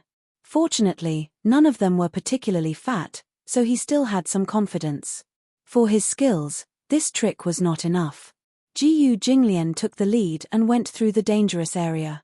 However, he was the second to be hit and broke 2 of the ribbons. Stupid teammate. The bridesmaids came over with a tray. There was a pile of toast stuffed with mustard. Jiyu Jinglian did not know what was on it and asked in confusion, "What's that green on it?" "Mustard. Mustard." Jiyu Jinglian's face darkened and darkened. The groomsmen saw that his face had changed and immediately volunteered, "We will take all of it." "Mr. Jiyu, you don't have to eat it." Seeing that the groomsmen wanted to take all of it, the bridesmaids objected firmly, "No, the groom has to eat it too. This is the rule of the game. We can't go against it." Jiyu Jinglian was not a man who would drag his feet. He picked up a piece and took a bite. The power of toast with mustard was not to be underestimated. With just one bite, Jiyu Jinglian's originally fair and handsome face was like a volcano erupting. Blood rushed to his head, and it was so red that it looked like it was dripping blood. Cough, cough. Jiyu Jinglian covered his mouth and choked. However, the bridesmaids said that if he did not eat the mustard toast, the bridesmaids would not let him in. There were a few more checkpoints inside. Jiyu Jinglian had no choice but to bite the bullet and eat all the toast. However, he felt uncomfortable after eating it. It was spicy. Choke. He felt like his lungs were burning. The groom has eaten. The groomsmen should hurry up too. Oh, the groomsmen took the toast pitifully. They took a deep breath and took a bite of the toast with their eyes closed. In an instant, everyone's faces turned red. They could not eat or vomit. What was even worse was that there was no purified water to serve them. Just by swallowing the toast dry, half of the people were gone. The bridesmaids and sisters laughed gloatingly. Among so many people, Jiyu Jinglian was the only one with the strongest mental fortitude. He was still standing after eating. Someone complained, "Shufeng, it's all your fault. If you hadn't knocked the ribbon off, we wouldn't have to eat this thing. There's so much toast. Eat it all." The groomsmen gave the leftover toast to the culprit. The latter had no choice but to swallow his grievance and finish all the toast. Usually, when Jiyu Jinglian was around, these people would never dare to be rash. Chapter 37:20. Since it was a joyous occasion, they were certain that Jiyu Jinglian would not act up on such a joyous occasion. Hence, they went all out. There was a long corridor leading to the boudoir, and it was covered with shiatsu boards. What are these? The groomsmen squatted on the ground and touched them with their hands. They did not feel anything just by touching them, but if they took off their shoes and stepped on them directly, the feeling was indescribable. How do we do this? The bridesmaids said, "Groomsmen, take off your shoes and carry the groom over." Jiyu Jinglian was speechless. The groomsmen and the band of brothers fell silent. This was King crazy. "If you don't pass this obstacle, you can't enter this door." The bridesmaids spoke again, their attitude firm. The band of brothers had nothing to say. They exchanged glances with the groomsmen and had no choice but to take off their shoes and try stepping on the shiatsu board. It was itchy and painful, so they immediately retracted their feet. "I'd rather step on the tip of a knife than step on this thing." "That's right. It makes the soles of my feet itchy and painful." The bridesmaids laughed. "No way." Jiyu Jinglian's expression turned cold. "Hurry up." Since the devil had spoken, the others did not dare to delay. They quickly took off their shoes and lifted Jiyu Jinglian up. 2 of them held his arms, and another 2 lifted his long legs. The 4 of them formed a human palanquin and carried Jiyu Jinglian onto the shiatsu board. The group of people wailed in pain. All sorts of screams were heard. "Sister-in-law, spare us. Sister-in-law, it hurts. Hurry up and come out to help us. Sister-in-law, let us go. We came here sincerely to pick up the bride." The group of people wailed like ghosts and howled like wolves, but there was no response from inside the door. It seemed that Chu Ho was determined to ignore them. The band of brothers could only grit their teeth and close their eyes. They endured the excruciating pain in the soles of their feet and carried Jiyu Jinglian to the door. The shiatsu board was only a few meters long, but it took them a few minutes. The brothers put Jiyu Jinglian down. The groomsmen also took off their shoes and walked over. They knocked on the door and said flatteringly, "Sister-in-law, we're here. Open the door." Inside, the sisters and bridesmaids were blocking the door, but they did not let him in. Jiyu Jinglian turned the door handle, but the door was locked from the inside. It seemed that it would not be easy to get in. The groomsmen were also sensible. They immediately stuffed a large amount of red packets into the gap of the door.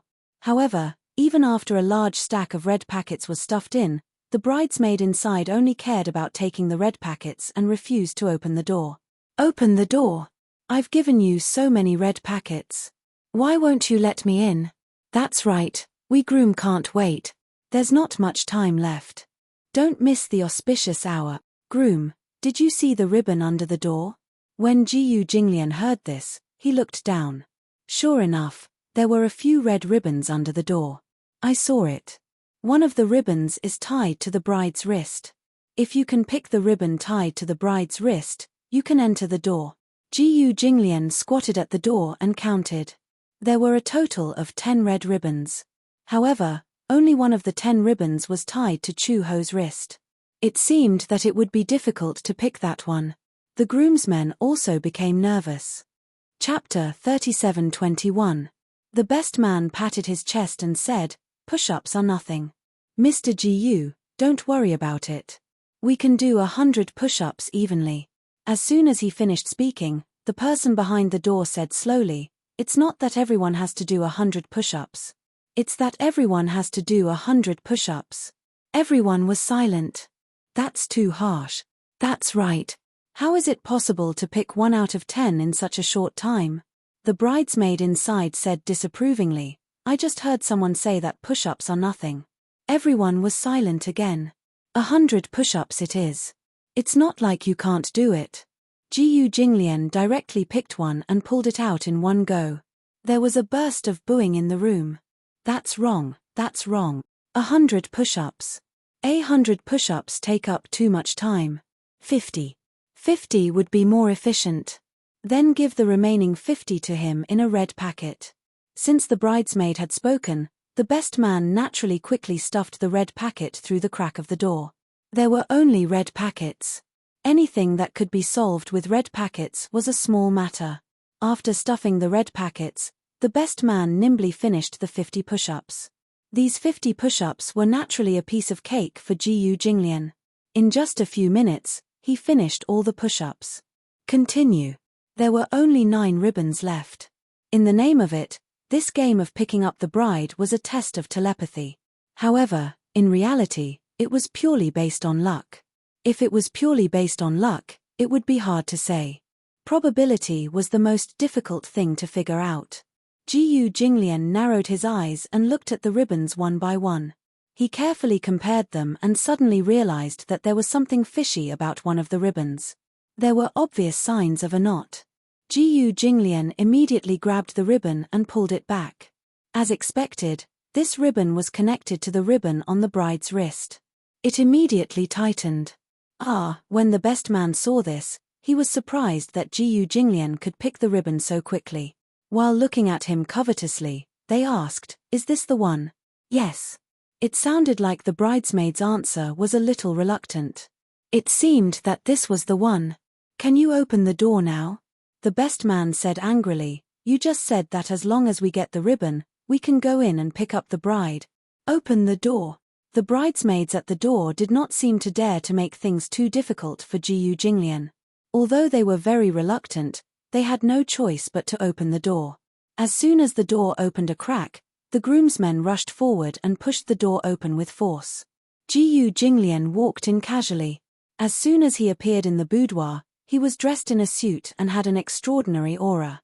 In a traditional wedding ceremony, the groom would often go out looking good, but in the process of receiving the bride, he would be embarrassed by the bridesmaids. However, this was where Jiyu Jinglian's power lay. With him present, no one dared to make things difficult for him. In just half an hour, Jiyu Jinglian had easily entered her room. It had to be said that Jiyu Jinglian was somewhat frightening. No one dared to offend the demon king of the Jiyu clan. Even the members of the Jiyu family stepped back because of Jiyu Jinglian's aura. Chapter 37:22. Jiyu Jinglian walked in. Naturally, the bridesmaids had prepared a series of game shows. However, Jiyu Jinglian had already prepared for it. The groomsmen that he had formed were all talented gamers. They were all experts in nightclubs. Thus, each of them showed their prowess and resolved many difficult and dangerous games. The bridesmaids racked their brains and used all their tricks.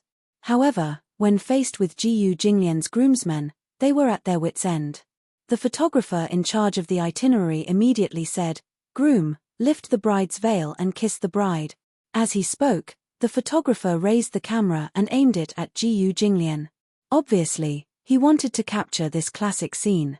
Jiyu Jinglian walked to the bedside and looked at Chu Ho, who was sitting cross-legged on the bed. She was wearing a traditional Chinese and phoenix robe and a red veil. She looked very charming. From the moment he walked in until now, she had not said a word. She had been silent the entire time. Was she nervous? Jiyu Jinglian was a little doubtful. This was the first time in her life that she had experienced a wedding. Could she be so nervous that she could not speak? Just as he was about to reach out and lift Chu Ho's veil, the photographer immediately said, "Does the groom want to say a few words to the bride?" Jiyu Jinglian raised his eyebrows and looked at him with some confusion. "Say what?" "Some romantic confessions. Or, you can say some promises." "I didn't prepare anything." Everyone was silent.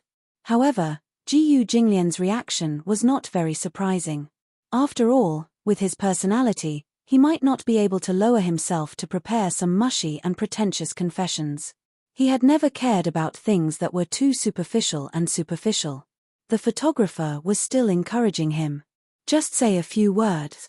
Jiyu Jinglian pursed his lips. His gloomy expression made everyone present feel that the atmosphere was a little cold. The aura that emanated from his body filled every inch of the room. Even the cameraman was shivering from the cold. So cold, so scary. He was not a member of the Jiyu family. Instead, he was a photographer that Uncle Fu had specially hired to record every happy moment of the wedding. Uncle Fu had specially instructed him to make the video as heartwarming and romantic as possible. He wanted to make it into a video so that he could keep it as a precious memory in the future. However, this bridegroom was quite uncooperative. The photographer silently picked up his DSLR with an expression that said, "Please go ahead." He didn't dare to say anything else. Jiyu Jinglian turned around and his gaze fell on the bride. He gently reached out his hands and slowly lifted the corner of the veil. Everyone was so nervous that they held their breaths. The bridesmaids, on the other hand, were grinning wickedly. As the veil was slowly lifted, what was revealed was not Chu Ho's delicate and beautiful face, but a man's extremely rough jaw. Then, the face of an unfamiliar man was exposed in front of Jiyu Jinglian. The bride wasn't Chu Ho. The person sitting on the bed was only wearing the wedding gown and a veil. Until now, he had not realized that the bride on the bed was not Chu Ho at all. Jiyu Jinglian was speechless. The bride had been switched. He had deliberately broken in, but he did not expect that the bride he had prepared to welcome would disappear into thin air and be replaced by a rough stranger. D***MNit. Chapter 37:23. The scene froze for a moment, and the air seemed to have frozen. After a long period of dead silence, the crowd suddenly burst into laughter. Ha ha ha ha. Even the groomsmen fell to the ground laughing. This scene was really too impactful. Jiyu Jinglian stood in front of the bed in his suit, his face ashen. However, on the bed, there was a man wearing a phoenix coronet and a red robe. It was really frightening. The fake bride actually acted coy and pretended to be a woman as she threw herself at Jiyu Jinglian and said coquettishly in a rough voice, "Groom, what's wrong with you? I've been waiting for you for a long time." The crowd roared with laughter again. However, Jiyu Jinglian smiled and stared at him coldly. In the next second, a voice as cold as ice escaped from his throat. "Where is she?" Whoosh. It was as if the Arctic wind had blown past. The people present could not laugh at all. It was as if they had been frozen into ice sculptures. It was so cold. Originally, they had good intentions. They wanted to add some fun to the wedding and make it more festive. However, Jiyu Jinglian did not seem to like it very much. Not happy. Such a joke. He looked coldly at the fake bride on the bed and said indifferently, "If you don't hand her over, I'll break your bones." Gulp. Gulp. Everyone subconsciously swallowed and trembled in fear. Save me. This must be the scariest groom in history. Seeing that no one spoke, Jiyu Jinglian turned around abruptly. His gaze fell on the bridesmaids and he questioned, "Where's the bride?" She's here, next door." Upon hearing this, Jiyu Jinglian left the group of people in the room and strode towards the room next door. The room next door was not locked from the inside. Jiyu Jinglian turned the doorknob and pushed the door open. The room next door was also decorated with a festive atmosphere. It was decorated in an antique style, with a large bed made of solid wood and a Chinese dressing mirror. A bride was sitting on a chair in front of the Chinese-style mirror. Her red veil covered her entire face, so her appearance could not be seen clearly. However, this time, Jiyu Jinglian was a little more careful. He observed carefully. Based on the outline of the bride's body, he was almost certain that the bride in front of him was the real Chu Ho. When Chu Ho heard someone approaching the room, he felt inexplicably nervous. For some reason, she could not see who the person in front of her was because of the red veil covering her face. However, she was certain that the person in front of her was Jiyu Jinglian.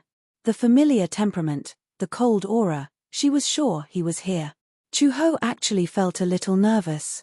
Her fingers were intertwined and her palms were covered in a thin layer of sweat. Jiyu Jinglian looked at her, but he was at a loss for words. He actually did not know what to say. The groomsmen and bridesmaids also rushed into the room. The room was not very big, so the others could only stand outside the door and watch. However, they saw Jiyu Jinglian standing in front of Chu Ho, not saying a word for a long time. "Bride, the groom is here to pick you up," one of the groomsmen said enthusiastically, but this made Chu Ho even more nervous. Jiyu Jinglian gently squatted down. His usually cold and arrogant expression showed a rare tenderness. He had never been good with words. In his silence, he reached out and gently placed his hand on the back of hers. His large palm lifted her hand and wrapped it in his palm. Her hand was not as delicate as other women's. Years of training had left a thin layer of calluses on her palm. Chapter 37-24. Holding her warm hand, ripples appeared in Jiyu Jinglian's heart. An imperceptible tenderness spread out in circles without a trace. Jiyu Jinglian gently rubbed her hand and asked calmly, "Come with me, okay?" Chu Ho didn't speak. Her red lips opened, but they were so dry that she couldn't form a coherent sentence. The bridesmaid reminded him carefully, "Groom, the bride's shoes have been hidden. You have to find them before you can leave." When Jiyu Jinglian heard this, he suddenly stood up and began to search the room. Even with his searching skills, he couldn't find the red wedding shoes that the bridesmaids had tried so hard to hide. The groomsmen were also anxious. Where are the shoes? However, they knew how to deal with this situation. They immediately walked to the bridesmaids with more than 10 red packets and smiled ingratiatingly. "Good sister, where did you hide the bride's wedding shoes?" The bridesmaids exchanged playful glances with each other. "How can we give you a hint so casually? If you want to give us a hint, you should at least give us something." The groomsmen looked at each other. They knew that this amount of red packets wasn't enough to get them to reveal anything. Thus, they took out all the red packets from their bags and presented them to the bridesmaids. Good sister, this should be enough. You should be able to give us a hint now. The bridesmaids accepted the red packets with a smile and winked mysteriously. Isn't there a saying that goes, 100 years of cultivation is needed to cross the sea on the same boat? 100 years of cultivation is needed to cross the sea on the same boat. This time, everyone was even more puzzled. How could there be a boat in such a small room? 100 years of cultivation is needed to cross the sea on the same boat. Could it be that the wedding shoes were hidden in the model of the boat? Is there a model of the boat in the room? Yes. The model of the boat might be placed together with the model. The groomsmen started to suggest ideas. However, when they said this, the bridesmaids laughed in disdain. What idiots! They already said that it was a hint. If there really was a model of the boat, how could they give such an obvious hint? While the groomsmen were searching for the model of the ship in the room, Jiyu Jinglian strode to the bed, lifted the quilt with one hand, and grabbed the pillow. Everyone followed his gaze and saw a pair of bright red wedding shoes quietly hidden under the pillow. At this moment, everyone finally understood. The hint of the phrase 100 years of cultivation leads to crossing the same boat should be the next sentence. 1,000 years of cultivation leads to sleeping on the same pillow. This sleeping on the same pillow, wasn't the wedding shoes hidden under the pillow? It had to be said that these bridesmaids were quite smart. They were quite particular about hiding the wedding shoes. At the same time, she was impressed by Jiyu Jinglian's shrewdness. He immediately guessed the hiding place of the wedding shoes. After finding the wedding shoes, Jiyu Jinglian walked over to Chu Ho with them. He looked at her deeply and suddenly knelt on one knee. He gently lifted one of Chu's legs, and under the fringed hem of her skirt, a fair and delicate foot fell into his palm. He held her foot with one hand and slowly put a red high heel on her heel with the other. When he had put on the wedding shoes for her, Jiyu Jinglian looked up and gently lifted the veil. At this moment, Chu Ho's face was extremely red with embarrassment. Chapter 37:25. Jiyu Jinglian also noticed her blushing face. Although she had applied blush on her face, he could still tell if it was blush or shyness. Knowing that she was shy, Jiyu Jinglian did not point it out.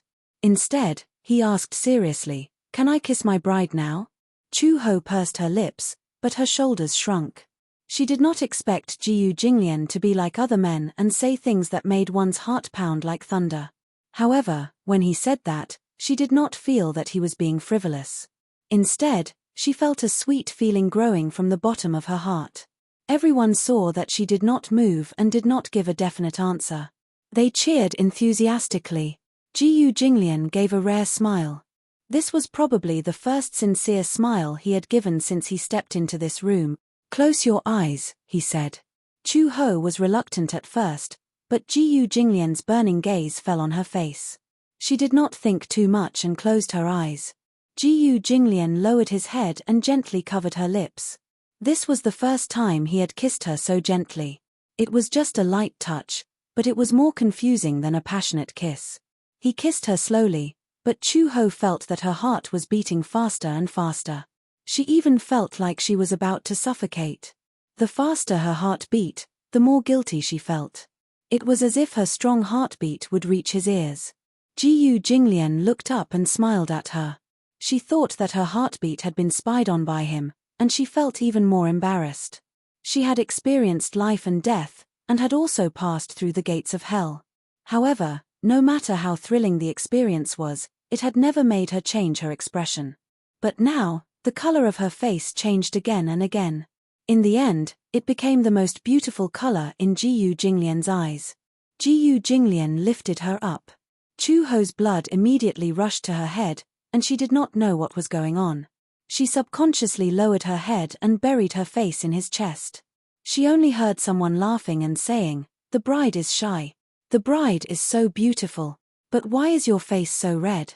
Did you use too much blush?" When Chu Ho heard this, he lowered his head shyly. She did not even know how she got into the car. It was only when Jiyu Jinglian put her down in the back seat that she realized she was already in the wedding car. Jiyu Jinglian was surprised to see her blushing face. In his impression, Chu Ho was an extremely introverted person, but he was not a person who blushed easily. Perhaps it was because Jiyu Jinglian had always appeared cold and aloof, but he did not know that when she blushed, it was too much. However, he didn't say anything in front of outsiders. It was only after they got into the car that a certain man began to make fun of her. "Why is your face so red?" It would have been better if he hadn't mentioned it. Now that he mentioned it, Chu-ho felt even more uneasy. She raised her hand to touch her face and realized that her face was very hot. She immediately explained, "Oh, maybe, it's too hot.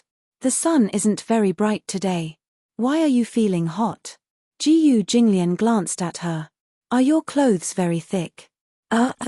Yeah. She actually responded.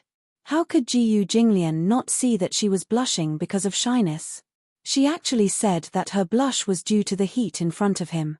Therefore, he wanted to expose her hypocrisy, so he actually unbuttoned her clothes. Chapter 37-26. Chu-ho was shocked by the man's sudden action. She retreated and grabbed his wrist. She said angrily, "What are you doing? I think you're hot." Chu-ho was speechless. "I was just joking. You don't look like someone who would make a cold joke." Chu-ho was speechless again. She turned her head away angrily and did not look at him anymore. Jiyu Jinglian found it interesting. She actually had the delicate side of a little woman, but she was actually quite cute. The car ride was not far, but the journey took a long time. Perhaps because of the wedding, the two of them were sitting in the car now, but their identities were completely different. She was his wife, and he was her husband. Therefore, the change in their identities gave people a different feeling. She was a little uneasy, but Jiyu Jinglian was very calm and did not feel uneasy at all. It was said that during a wedding, men would be nervous, touched, surprised, and even cry. However, when it came to Jiyu Jinglian, he was calm and did not have any extra expression. He was too calm. Chu-ho was affected by him and gradually calmed down. The wedding was arranged in an orderly manner. Uncle Fu was very efficient. There was nothing to worry about. As he said, Chu-ho only needed to wear the wedding dress. Everything else had been arranged properly. Even the accident at the wedding had been predicted. The wedding car suddenly slowed down. The man sitting in the front passenger seat suddenly said in a low voice, "Master, Uncle Fu was right. The Meng family is chasing after us." The Meng family was also a big family in the capital. A few generations ago, they were also a rich and powerful family. However, in recent years, they had some conflicts with the Jiyu family in business. Most importantly, the Meng family's power was also a little dark. Therefore, when Jiyu Jinglian's wedding was held, the Meng family naturally wanted to take revenge on the Jiyu family and cause trouble. However, Uncle Fu was not as smart as he was. He had already predicted this and planned the route in advance. The roads in the capital were well connected. This was something that had already been planned in advance. Jiyu Jinglian said, "Follow the route and go around them." Understood. After the car passed a traffic light, it sped towards another road. There were many policemen on the road near the center, so it was naturally difficult to do anything. If it was a small road, it would be a different story. Jiyu Jinglian naturally did not want these things to happen. After all, it was their wedding day, and no one wanted to be unlucky. However, Jiyu Jinglian was not so easy to deal with when the unlucky person came knocking on his door. However, one day, Jiyu Jinglian instructed his subordinates in advance that it was okay to fight, but not to draw blood. At most, they would break a few bones, but there was no need to draw blood. Regardless of whether it was his own blood or the enemy's blood, he should not see it.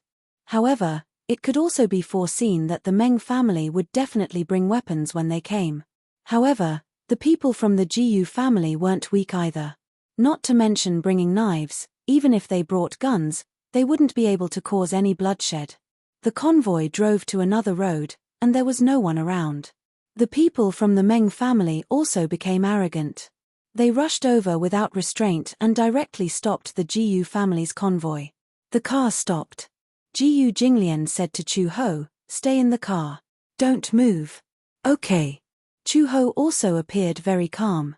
Uncle Fu had also told her about this so that she wouldn't make a fuss if something unexpected happened. Chapter 37-27. However, Chu Ho did not think much of it. With Jiyu Jinglian's identity and background, it was inevitable that something like this would happen. The people from the Meng family got out of the car and started cursing. Some of them were holding iron rods, while others were holding machetes. It was obvious that they were going to fight to the death. Jiyu Jinglian scoffed. He had never taken a small character like the Meng family seriously. What era was it now? They were still behaving like third-rate hooligans. The people from the Jiyu family also got out of the car. The people who were hiding by the roadside also surrounded them. As soon as Jiyu Jinglian pushed open the door, the people from the Meng family saw him and swarmed toward him dauntlessly. Two people broke through the encirclement.